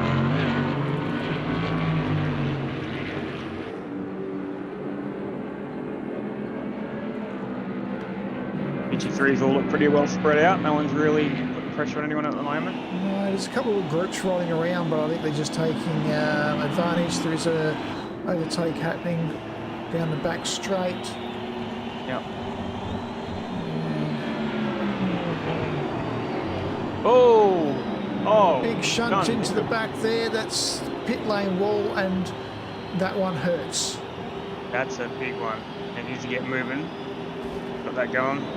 Unfortunately, without the rear wing, that is going to need a pit stop. The back of that car will not feel very happy at all. There we go. No. He's just now realised he hasn't got a rear wing. And that's not comfortable for any driver. Slice still sitting off the back of Woody Lizard. That is going to put Gunn way back out of the list of contentions at this stage, unfortunately. Yeah, we've worked out he's in the window for 2 stops, so he might get away with it. He gets in now and gets that repair done ASAP. Just a little bit late on the brakes and got just into the back of John Wade. A racing incident, doesn't look anything malice. It didn't look like John turned in on him or anything. I think Gunner was just pushing himself a little bit too hard, unfortunately. Turn 1 bites. Ah, that's it. But still lives to race another day. He'll make his way around towards the pits.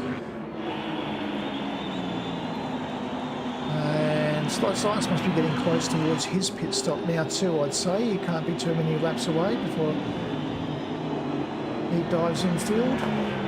Yep, the gun was very slow to the bus stop then. Looked like a couple of GT3s actually went past him through there, so I wonder if he ran off track just to avoid that. Yeah, and obviously with no rear wing, the downforce, that would be like driving on ice. Yeah. So let's jump back and take a look. Magic Mass is our leading GT3. It looks like he's just overtaken Commander Cirrus, who has now moved up a couple of positions because Highlander has taken a pit stop. So they will be shuffling through their pit strategies. Cuckoo is the number 2nd in class GT3, doing a fantastic job just rolling the car around. Hasn't been in any trouble, hasn't really been in any fights, just getting the job done. And Magic Mass and Cuckoo, 2 outstanding drivers from Gravel Trap Legends. Captain Parallax, one of the new drivers coming over from iRacing into AMS2. Putting up a strong field here, sitting in 3rd position of GT3 at this stage. Timmy too, after having been down on pace in qualifying, has done some outstanding laps. You look at 143.8 was his last lap. Fantastic pace in that McLaren now. Oh, he's doing well. V8 Power is another one of the new faces that have come over from iRacing. And ACC Orr. The guys cross a number of sim arcades and sim racing sims.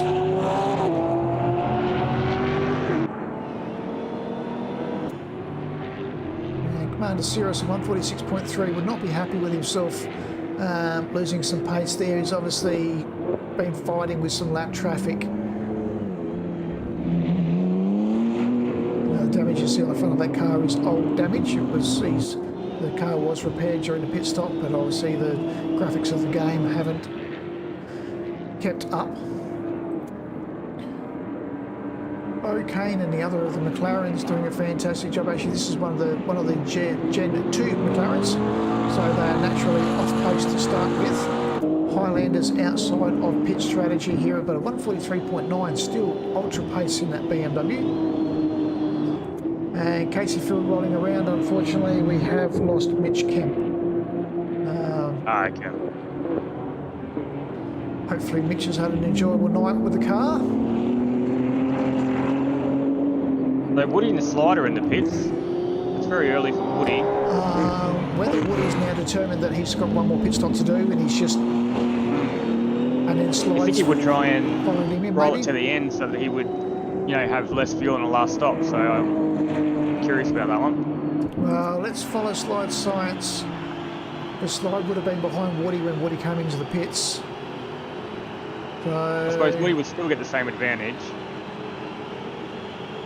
You just get it now instead of later on.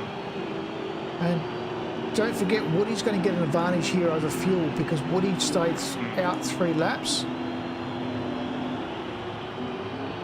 Yeah, Woody's rolling as well. Yep.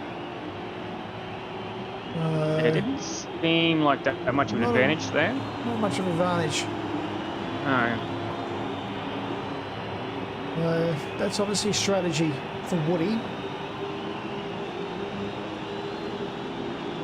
Maybe they were coming up on some lap traffic and Woody just decided he was going to take advantage of the pit stop. Knowing that... Oh, it's damaged. Did they come together maybe? Is Woody damaged?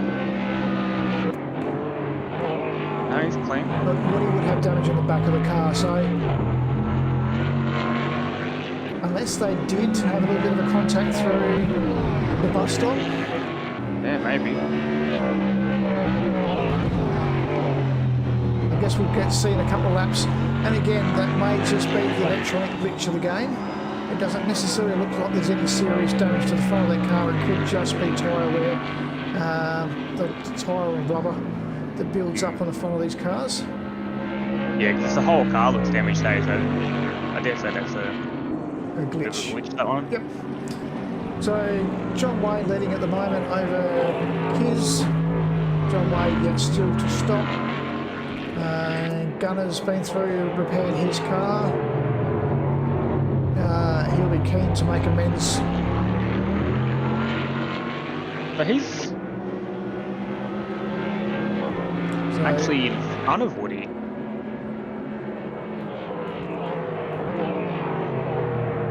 That's a bit surprising. Well, that's what makes maybe Woody and Slide did actually come in contact with each other. We may have actually missed something there. Yeah, it's hard to tell with these track maps. It doesn't really highlight when things are going wrong. Yeah, it is one of the wishes for AMS2 for their replay suite to have more telemetry and more data and more accurate data. Even for someone to come up with a third-party app. Yeah, I did a quick Google before we started. Yep, I couldn't find anything there.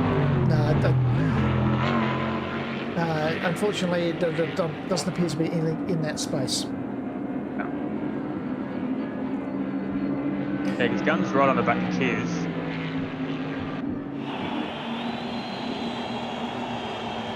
And Woody's still another 30 seconds down on Gun, so that's... Unless Gun didn't take fuel or something and he just did the damage only.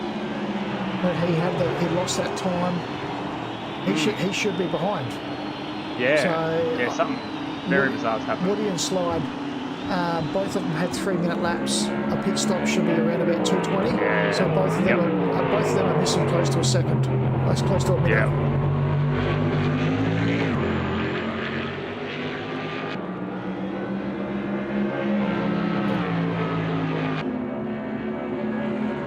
What I might do at the end of my stream is fire up the replay again, to see if we can find that, what happened there.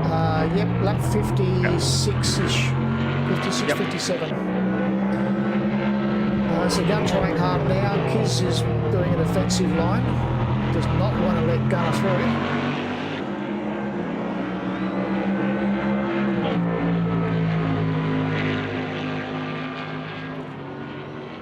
It does look like Kiz has the advantage on the straights.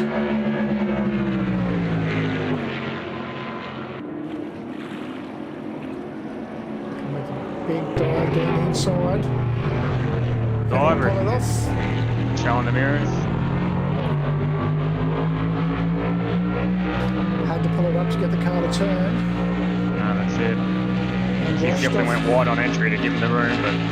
Washed off too much speed, but here we go. Got the slipstream now. Got the advantage of getting the power down coming out of the bus stop. Kiss is hitting. So... Gun has only lost 30 seconds over John Wade, and he hasn't hit it. So I think Gun only did damage. I don't think he did fuel and tyres. But there's also the time he lost in getting back to the pits. Yeah. So yeah, I'm not sure what's... As you said, pit lane drives 30 seconds itself. Correct. And then how did he get all the damage repaired? Well, then John Wade's last lap was a 1:49. Oh, was he in pits? Oh, has he come in, has he? Oh, he's just come in. Yep.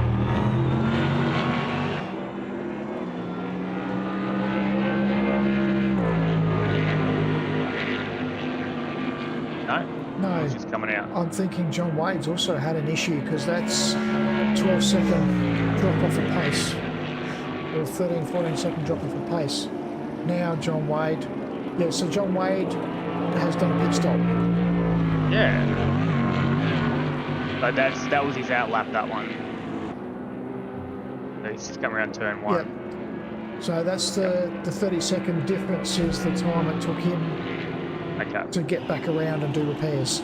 Now that makes more sense. So Slide's made the move on Woody too. Yep, and that justifies that Slide Science and Woody Lizard have made contact with each other. That's it.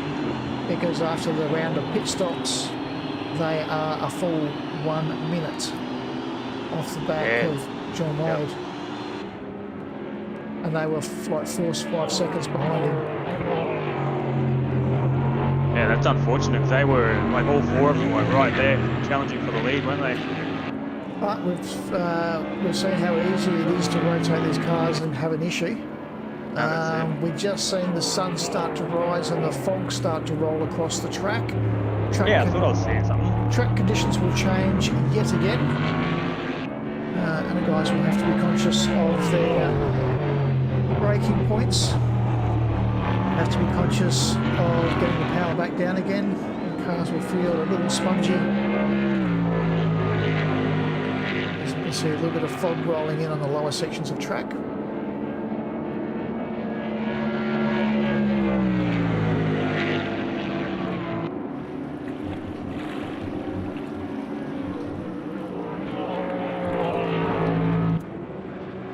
See the fog rolling around there through where Woody's going through. Woody well off the pace now. Yeah, slide science at 135.3. So I would say Woody's car's not feeling the best in these cold, foggy conditions. Should we jump on board with someone just to see how foggy it is out there? Let's go cockpit. That's not too bad. I think it's won't be too bad on the outside of the track here. It'll be more when they get it back around the infield. Yep. So let's stay on board with Slide Science and do a lap around Daytona.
See that little bit of fog hanging on the infield now. Ah, that's it. Get little flashes of an aim. Yeah. Yeah, so we last lap 144. That's where he lost that 10 seconds.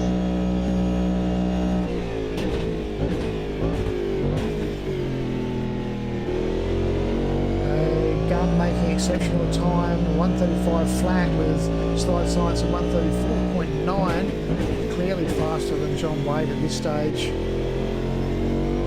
42 minutes to go. There is enough time for Gunner to make up that margin, but he's going to have to be on point. He can't afford any more errors. Ah, that's right. And looking back through the GT3 class, there's a 50-second gap between Magic Mass and Parallax. Magic has got a safe run onto home now.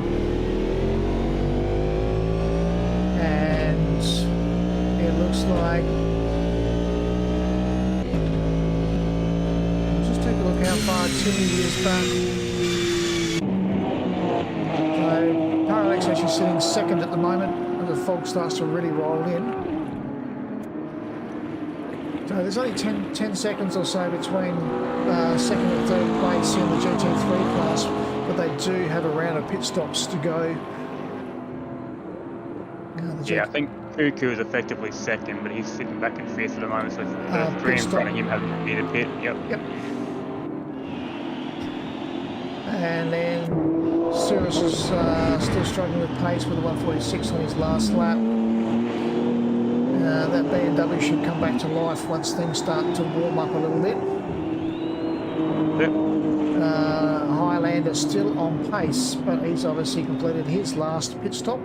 He'll be now on the full run home and probably close enough to contend for a potential podium at this stage once the round of pit stops is finished. Yeah, that's it. Very heavy fog rolling in now.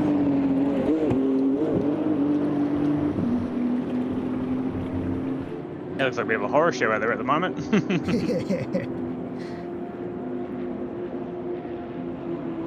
So the GT3 is waiting for the round of pit stops to fold out before we can get a full account of where they are. And Magic Mass, our leader GT3 car, coming in for his final pit stop. 40 minutes to go.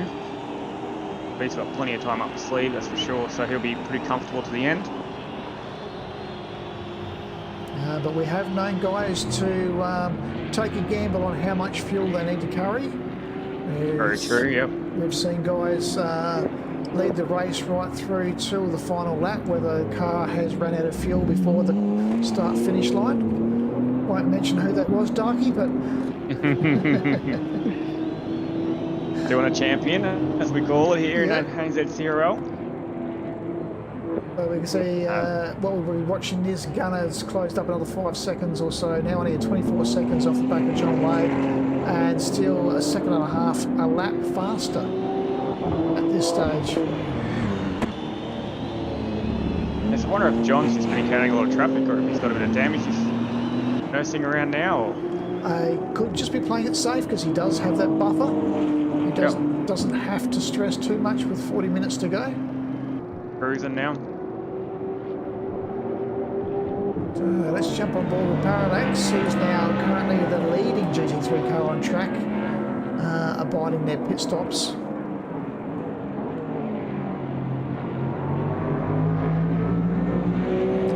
Don't take too much of the visual condition of that Porsche. It was repaired at a pit stop, but visually the repairs do not take place. Good save. Little drifting moment there in the fog.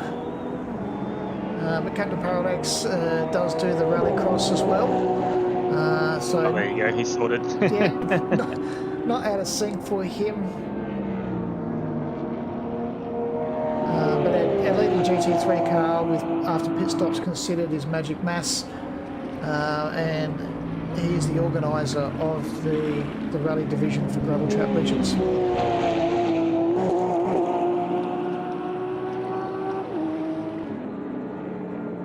They're all doing really well.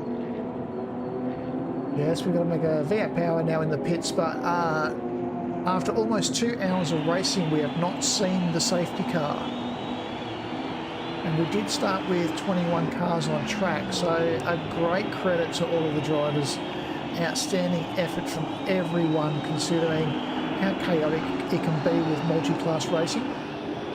Oh, and it's a tough track combo too, with the low downforce setups that you need. It's so easy to get loose in these things. To be able to keep it going for 2.5 hours, 2 hours 40 minutes. Yeah, it's a great feat. And I think we're just now in that witching hour. The guys, the sun's just started to come up. They can now see clearly around the track. A little bit of fog there. A little bit of relaxation on some of the drivers at this stage. Thinking, yeah, we've just got to get through this next few laps to get into the final stint. It's easy enough to outbrake yourself or overcorrect. It is a very, very nervous moment as we see that Porsche looking very, very uncomfortable coming back through turns 6 and 7. Yeah, each lap now, isn't it? Like he's doing it on purpose almost. But the Porsche is also very close to its pit stop, so it could be on the end of its tyre life. Like I said, Captain Parallax does do some of the rally cross racing, so would be quite comfortable in having the car a little bit sideways, but not ideal for getting the most pace from the car. No, definitely will chew up tyres too. Doing that too often. Like Sirius is coming to the pits now for his final stop. And Slide Science has made a good margin now over Woody Lizard. Woody needs to just stay a little bit focused here. He can't relax too much because Kiz is only 20 odd seconds behind him. No, that's it. With 36 minutes to go in this race, it's not over yet. It all happened at once, didn't it? Absolutely. Everybody started, that period of the race where fatigue kicks in, you know, you're pushing hard, you can see cars around you, you're just trying to make those places. I think that's Darkboard behind, coming through on Parallax. Let's take a look. Oh no, must have been Woody. Yep, Woody. Now let's jump on board Dark Lord. This is for Jody Derrick, who's supporting car 87.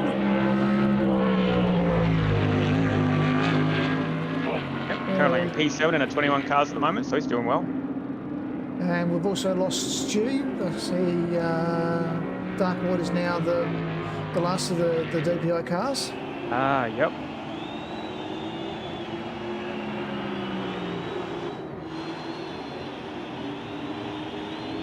Just running through to see how Ashley Kutchi is also missing from that list. Yeah, I think we lost him early on at the start of the race. And Dark Lord's only 1 lap down, so he's doing really well. Now, it doesn't take much to, each time you have a big crash to go down a lap, so he's only within that 1 lap margin, so he's doing well. And these DPI cars, they might be high downforce, but they're also high demand. They're not as easy to drive as people think they are. You really do have to manage that car around the track to get pace out of it and to be consistent. Well, that's it again. Like, it's a high downforce car, but they take all the aero off to try and get the things faster around here, and then all of a sudden relying on your tyres more. That's not what they're built for. So yeah, no, very, very hard challenge to drive these around here. And you've got the added struggle of dealing with the GT3 cars. So as we see, Captain Parallax and Bo Kane also completing their pit stops in the GT3s. Now, do these have ABS in this mode, the DPIs? Not that I'm aware of, no. Okay, that's another factor as well. Yes, it's easy to lock them up, especially on cold tyres. The first few laps after your pit stop, or war tyres.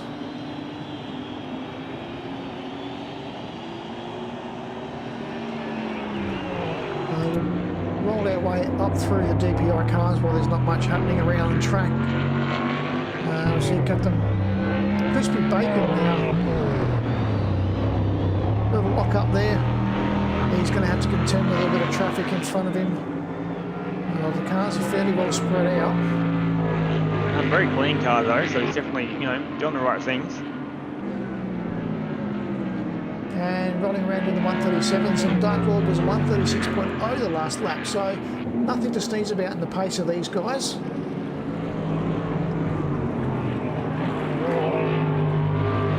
That car ahead looks like it's got a bit of traffic. I think that's Kiz. Yeah, Kiz working his way through. Rolling around the outside of the McLaren, which I think is Bo Kane. Yeah, it can't be Timmy's because Timmy's is all crushed. Yeah. That's how we can tell them apart now. Mitch Kemp is retired, so yeah. We'll keep working our way through the field. Kiz is doing a fantastic job, and again, just off the back of Woody Lizard, and it won't take much. Is that John Wade in front of Kiz? Let's take a look. Yeah, it was. Yeah, he's keeping up with John Wade at the moment. Yep. That's credit to him. 137.3 for John Wade, and Dark Lord 136.4. Yeah, John's definitely cruising. And Bit of traffic. Slide Science is the one on the march, 134.7. Let's take Gunn has taken out nearly 10 seconds again since we last saw him. Yeah, so he's still on the march with 30 minutes to go, so he's certainly making enough pace up onto the back of John Wade that he will be there come the end of the race. But if we just have a look at the track map at the moment, so we look where Slide Science is coming through the Horseshoe West, and we can see that's Gun 180 now coming down into the bus stop. And if we click on Gun 180, and then that's John Wade going across the start-finish line now. So that shows you about where the spaces are around the track for the lead DPI cars. And we'll do the same at the moment for the GT3s. Obviously, Timmy 82 is still required to make his last final pit stop. Just holding up one of the DPI cars here at the moment. And Magic Mass just off the back of Timmy 82 at this stage. And Cuckoo back at the start-finish line, so there's a good margin between Magic Mass and Cuckoo at the moment for first and second in class of the GT3s. And Cuckoo comes into turn 1. Captain Parallax is just on the back after their pit stops. So we now have a competition going on for second in class for the GT3s. Yeah, it's Parallax caught up, has he? This is fourth position. Has Parallax done his final pit? Yep. Yeah, right, man, that's good.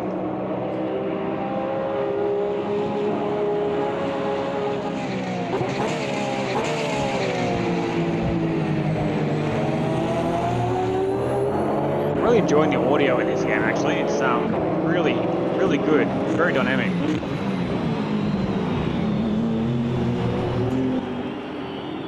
You can hear the different aspects of the car, from the downshifts, the gearbox, and the engine whining. It's good. And you also get that little thrill at the end if they lose traction with the very fast acceleration of the revs. Yep.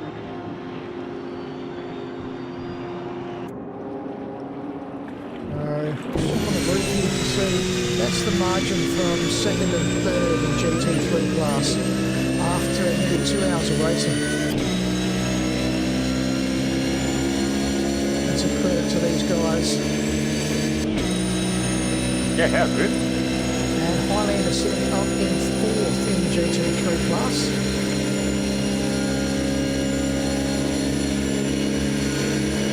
I'll have to see where Timmy comes out. He's got quite a margin, at least a minute and a half. So Timmy might come out with Highlander. Let's go back trackside and see where Timmy is. So Timmy just coming around now onto turn 8, and Magic Mass is just behind him. Yep. The So Highlander's that's a about a whole minute and a lap. half. Yeah, yep. Yeah, no, he'll probably come out with Highlander.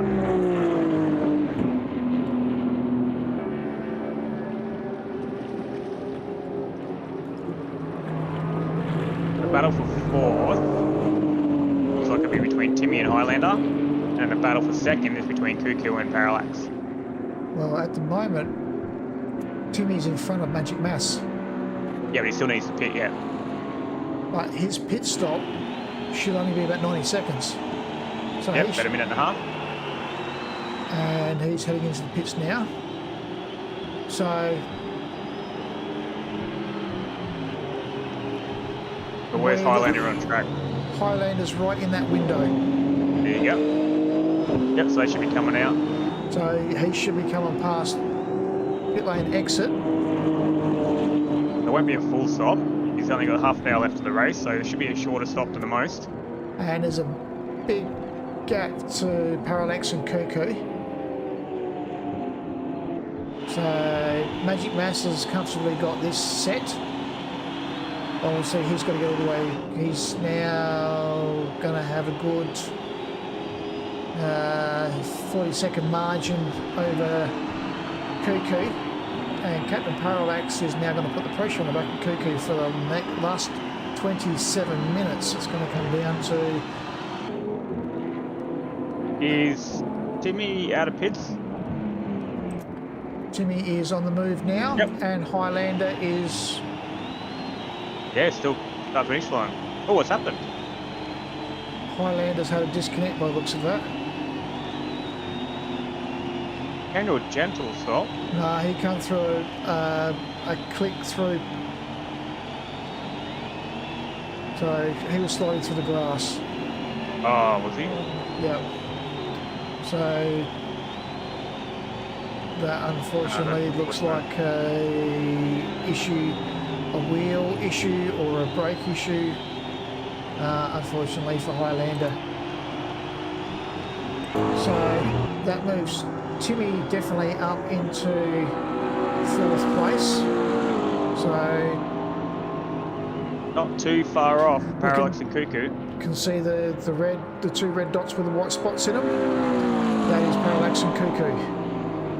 That's it. Just comes to the bus stop. So he's probably in range, but probably not in range. I don't think he can make up that much time for the end. The relatives aren't really helping at all. No, it's not.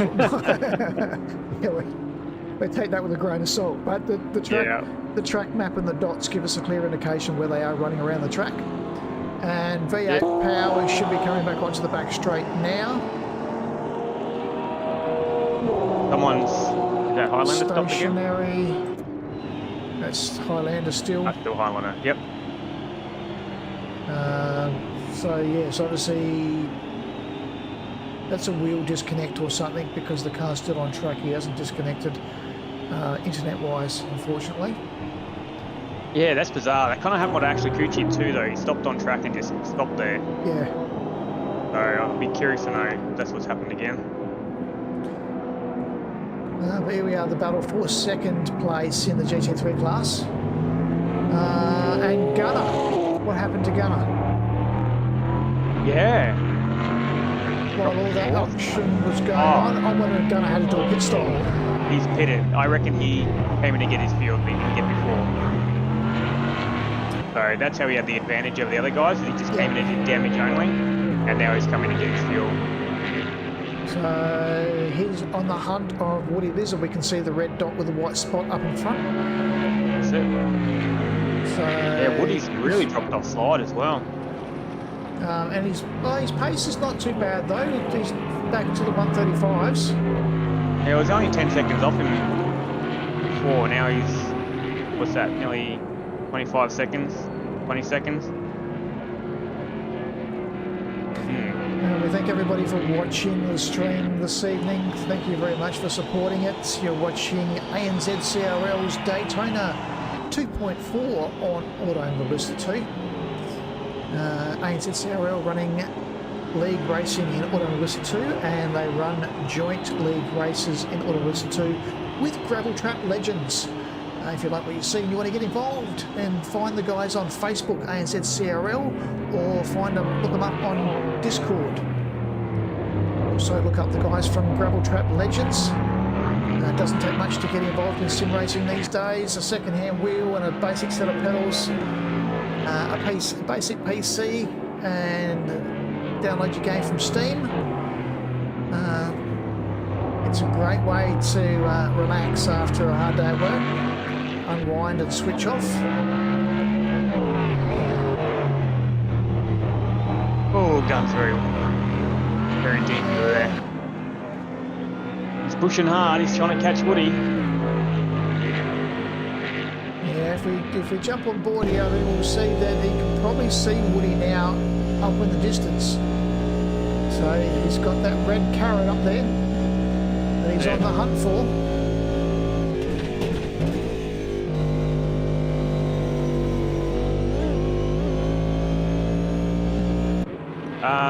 Slide Science is in the pits. Slide Science has missed his pits. Yeah, did they not have enough fuel? No. So this is their one pit stop that they had to take because of course, yeah. they were out of sync due to their damage. That's right. Well, Slide Science probably would have been close to his pit stop when they damaged, but yeah, Woody was definitely out of sync for.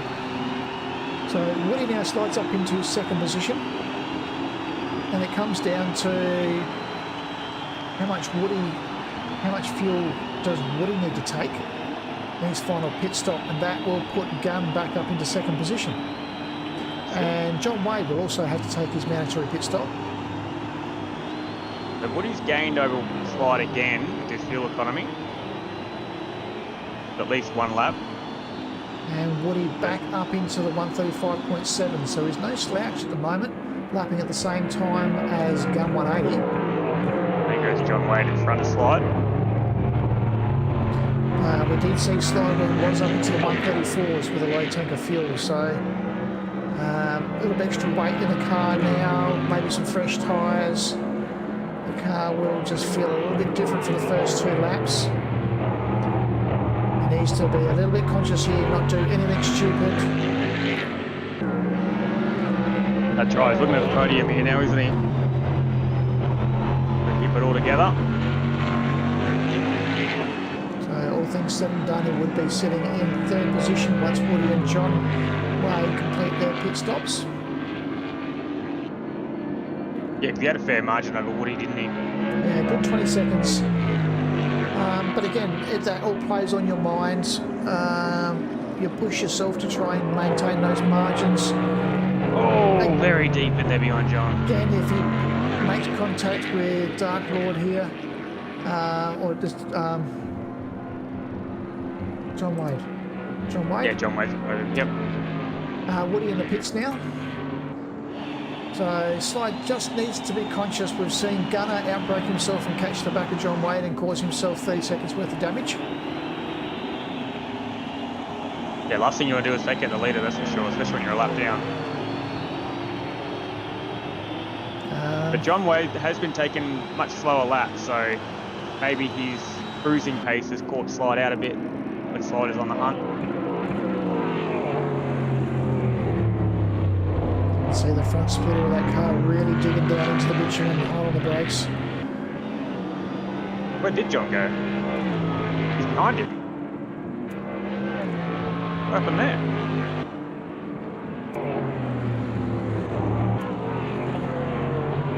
John is the only one on his lap.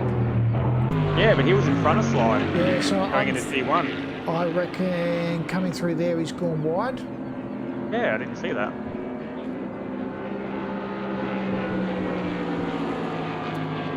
So, because Gunn just gained a heap of time, we should see with the track, with the time on this his lap, that he's had it off somewhere.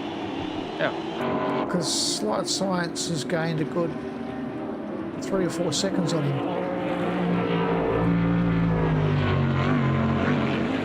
Nah, that's a bit off track. That's a slow down. He's pushing hard. And again, it's those 1/10, those small errors, those little decisions.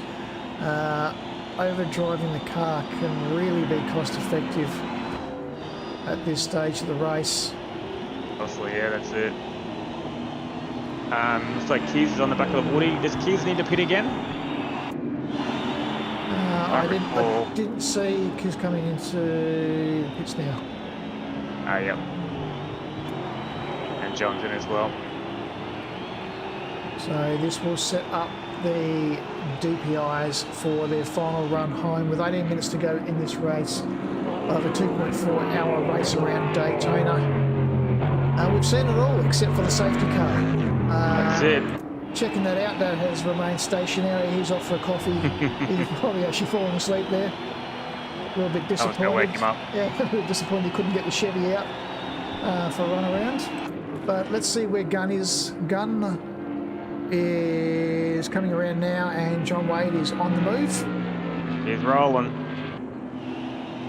So, see what the margin is once he gets out of pits. Gunn should be crossing over the start-finish line about when he comes around. Oh, he's going to be a lot closer than I thought. That is a very, very close margin. Yeah, Slides are also up. And we put Slide around there. He's in 3rd position. No, the timing's on the. There we go, 40 seconds. Comfortable gap into, but only 7-second margin now. Yeah, yep. Guns within striking range. So we'll keep an eye on that as the laps wind down. A little bit of traffic for them to both deal with, but that shouldn't cause them too many issues. Slides obviously got to do the slate on now through the GT3 cars. What have we got? I think about 12 laps to go. Yeah. 16 seconds at a minute and a half, so yeah, around about 8 laps. Yeah, 5-6 laps.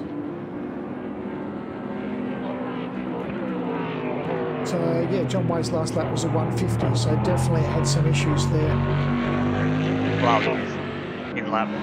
But yeah, definitely slower in lap 2 because they're coming about 144, I think. Yep. 148. So yeah, definitely a couple of seconds down. So that was the incident that allowed Slide Science to slide past.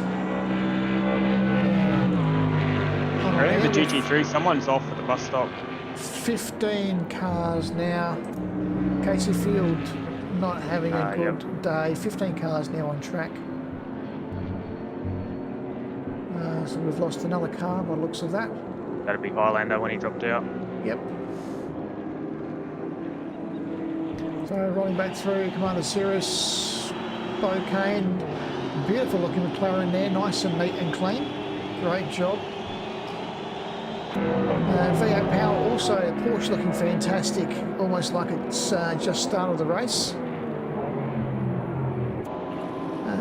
Timmy in the very second-hand McLaren, but that's only cosmetic damage from the start of the race.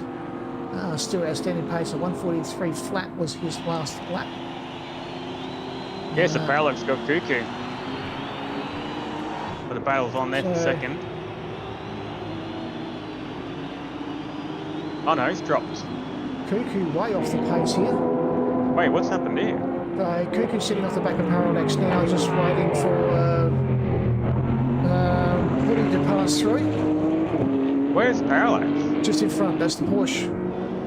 So that's Parallax and that's Cuckoo. Oh, there, yep. So Parallax is just going to, there we go. So Parallax has just gained the margin over Cuckoo. To slide up into second place. No, he's done well to catch that up because I didn't think he was that close. I thought Cuckoo had a pretty good margin, so maybe with the pit cycles that tricked us in that one. Yeah, and I think it was the drifting of the Porsche. Yep. We might have thought it was wasting time, but he might have been gaining time coming through turn 7 sideways. Oh, that's it. But if we jump aboard Cuckoo and take a look on the roof, that is the margin now from third up to second.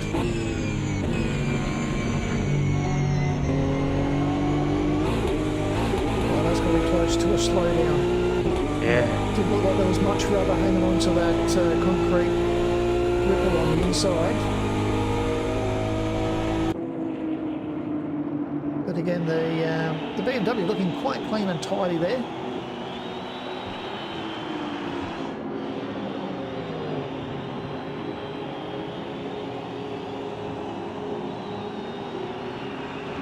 There's not too many other battles going on around the track at this stage. No, it's hard to tell all those timings, but yeah, Gunn looks like he's up to 4 seconds. Yeah, so we're just looking at this. We've got Magic Matt's got a clear lead, and then Parallax and Cuckoo. We'll just keep an eye on those two. But Parallax at the moment, the faster car on track. John Wade, the leading DPI, but running it up against the wall. I don't think he wants to be up there. Is that a disconnect? Or is that just a... No, oh, that's no. That's a disconnect. Oh, no. Yep, Gunn's just gone past. Or is that a wheel disconnect? Because that looks like the throttle's stuck on. That's... oh, no, careful. Oh, no. That is the last thing we wanted to see. Crispy bacon. But yeah, that's a stuck throttle. That'll leave the car in track. Stuck in the pits. Unfortunately, Crispy Bacon was the loser from there. And he is on the outside of the pit entrance, so he will have to, if he can real quick, just try and get himself sorted to do repairs, because he wouldn't have had something set up. But at least on the bright side, he is sitting on pit entrance. That's right. My fear there was he was going to get punted all the way around to start-finish line, and they would have to complete a full lap. But how does this look now? Gun 180, leader of the race, over Slide Science. Slide Science has a strong lead over Woody Lizard, which we might say started from the back of the grid. And John I'm Wade, seeing some funky stuff. Maybe the server's having a bit of an issue at the moment. Unfortunately, after that commanding drive to hold first place for well over an hour of this race. He has succumbed to a disconnect. That is very, very sad to see. He's having a fantastic drive in the DPI, sitting in 5th in class. That's a good looking car, that one, eh? I like that one. I love that gold. And it's a clean looking car. Hasn't been involved in any incidents. Been running around in good pace. Look, a 146.4 was his last lap. Dark Lord on his out lap from his pit stop. Again, another clean looking car. Just struggling a little bit on cold tyres. Yeah, that's why I always practice. Low, like empty fuel, fill her up, and come back out again on cold tyres. Yeah. So this is not what we expected. Not at all. But all credit to Gunn. He has overcome his disappointment of losing the car. Been through the pit stops, had the car repaired, completed his fuel stops, 10 minutes to go. He has a 34-second lead on this race. It could have been anybody's race. Hey, like Slide and Woody were right up there. If they didn't have their entanglement, you know, they could be leading this race at the moment. So yeah, now it's been up and down for everyone. Absolutely. Slide Science and Woody Lizard would be leading this race if they hadn't have had their incident. Gun 180, all credit to him. If he had not have had his incident, he would have been well and truly a lap ahead of nearly everyone else on track. That's it. And we've just got to say, John Wade, such a disappointment to be this close, 10 minutes from the end of the race, and to have a real disconnect. That's really got a bite after such a stellar drive. But that's Daytona, and that's endurance racing. That's racing, yeah. Happens in real life too. Drive along and then all of a sudden your car loses all power, or you know, your engine blows, or you know, anything happens. Blow a tyre and you're in the defence, and then that's it. Game over. But the irony of it is that how many times is it a $25 sensor that brings a $2 million car undone? Yeah, that's it. What do we see around Bathurst last year, where we had Shane Van Gisbergen come undone with a high tensile bolt that held the gear shifter in place? Yeah, that's right, it can happen to the best of them. And the luck of the gods, and there is a lot of luck in racing, but there's also a lot of concentration, a lot of belief, a lot of dedication, and a lot of commitment, which we're seeing from these guys here, still rolling around after 2 hours and 10 minutes of racing. A credit to all of them. Still 14 cars rolling around on track. But not to be said that nothing is going to change at the moment. We've got his Gun 180 over Slide Science. And then what how can you predict what happened to John? Yeah, you can't predict that. So the top three in the DPI is sitting quite comfortably at the moment. As we can click over to the GT3s. Magic Mass over Captain Parallax. But we have Cuckoo right on the back of this Porsche now, so it is on for second place in the GT3 class.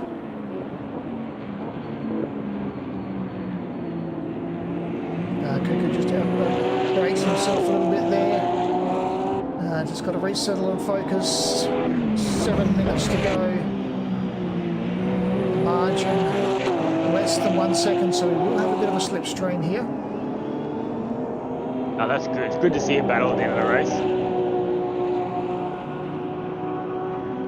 And there's not much separating the DPI classes. 135.9, 135.7, 135.1. And again, seeing very similar competitive times in the GT3 class.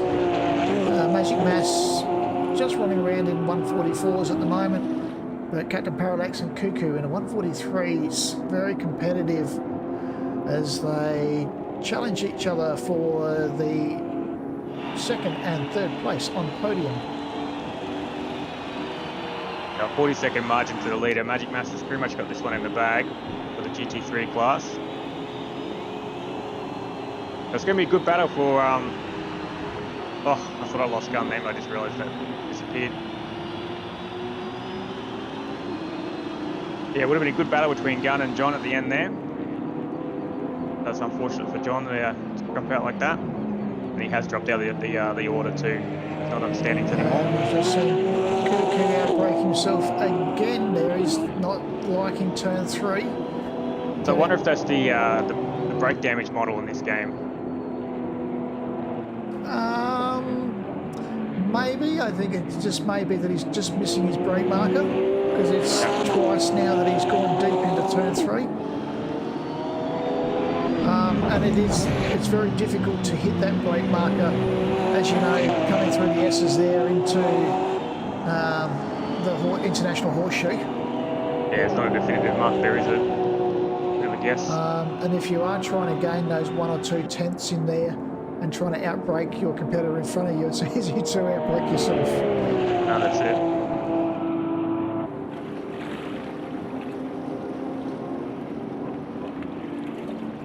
So I just noticed Woody's 10 seconds off slide, but also 2 seconds quicker that lap. So if he maintains that, he'll catch slide by the end as well. No, he won't. There's only about 3 laps left. Yeah, there's only 5 minutes to go.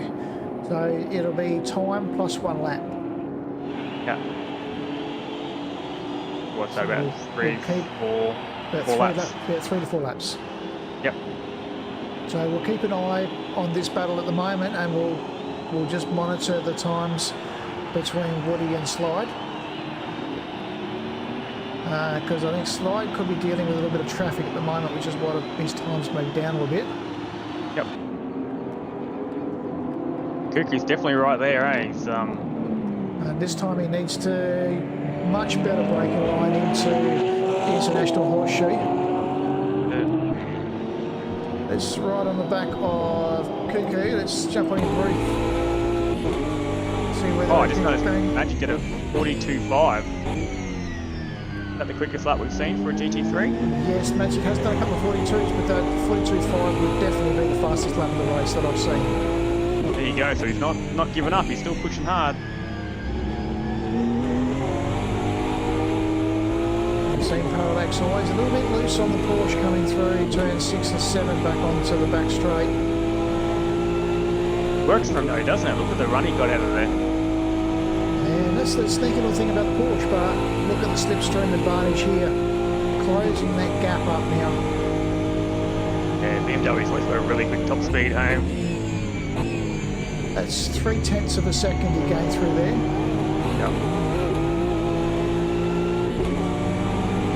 Had a nice exit out of there. You've got a little bit of draft coming from the DPI. And goes past. And now closing that margin back up again. So 8 tenths coming around through turn 6, 7 and 8, and that has been closed right back down to nothing. And can he do it in the braking zone? The Porsche under brakes is difficult to overtake around the outside there. You really want to be on the inside. Yeah, absolutely. And he's just going to have to focus here. He can't outbrake himself. He's got to be smart here. He's got to get the car turned in and get the power back down again. He wants to be right on the back of that Porsche coming back around 6, 7 and 8. Yeah, he's going for a late apex, but he really needs to get that much tighter, doesn't he? Yeah, it looks like he's just got a little bit of trouble with the rotation of that BMW at the moment. Just looking at the way it turns around there. Yeah. But much better here. Less than half a second off the back of that Porsche. Loses a little 1/10 there. But should close this margin back down before they get into the bus stop. He's really going to have to nail the exit out of the bus stop here. He's definitely closing it in since the last lap, so he's got it working for him. The tricky part is when you get close. Yeah, this section 3 here. And that's good. Back off early and get the run out of it. Yeah, you did that well. No, you've got the straight line speed. 3 tenths closer this lap, so that should give him the full confidence. Get down on that line. He's going to have to do it hard, do it around the outside, but he should have the top speed here to make the pass stick. Let's jump aboard parallax, and we can see, yep, he's got the draft of the DPI. Dark one goes past. have the position. Oh, Late that's braking back. by Porsche. Very late. Look how deep he is. Cuckoo's just had to give that to him. He didn't want to get tangled up with him. Ah, good battle for the end. I've got to say, I've actually done that move a few times myself in the D24. It is a sneaky little move to brake late and slide down the inside, but you have to have confidence you can get the car to stop. Ah, that's it. And not over-rotate the car at the same time. But the one advantage Cuckoo knows that there's one more lap to go, and he knows if he's within 4 or 5 tenths of this Porsche coming through turn 6, 7 and 8 here, he'll have him on the start-finish line. That's it. Exactly right.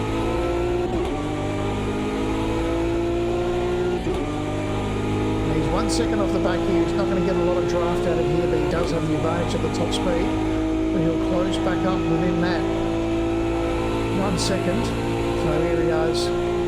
Gains almost 3 tenths.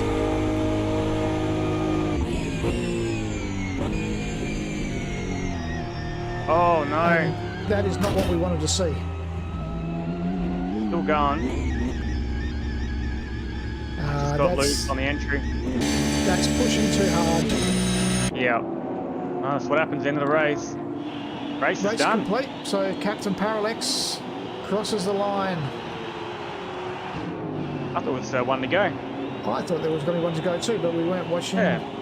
So that has the completion of all cars now crossing over the finish line. Captain Parallax in second position. Cuckoo will cross over in third. Timmy, a fantastic drive in the McLaren to hold that into fourth position. And not far off a podium for Timmy, so fantastic drive for him. V8 having a fantastic time in the Porsche. Nice clean looking car. It's had a fantastic drive. 2.4 hours. Commander Cirrus parked it up. He's already crossed the start-finish line. He would be disappointed in himself with the pace that he was not able to extract from that BMW. Yeah, Cirrus is usually so quick around here. Bocane also having completed his laps and now trying to get the McLaren to light those tyres up. It just doesn't want to play the game. And we'll see Casey Field coming through the bus stop now for the last car to cross over the start-finish line. So let's jump through our order. Gun 180 taking out the DPI. Slide Science in second place. Lighten the tyres up there. Woody Lizard in third. Kiz in fourth place.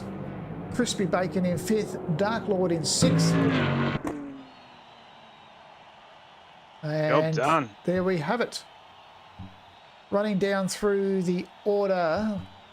We obviously Dark Lord, and then for our GT3s we had Magic Mass convincing victory over Captain Parallax with a great battle in the last end of the race there with Cuckoo. Timmy 82 holding on for fourth position, V8 Power in fifth, Commander Cirrus in sixth, Bocane in seventh, and Cornsey Field in eighth place, fourth. Unfortunately, Cornsey having the 50-second penalty there. Now Dark Lord or Crispy Bacon also having a 50-second penalty. These are part of the slowdowns for track cuts. Oh, were they not slowing down? Yep.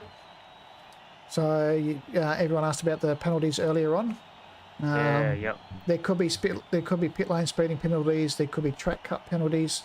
They all get accumulated in penalty times, which will be served through your pit stop or obviously as an accumulation towards the end of the race.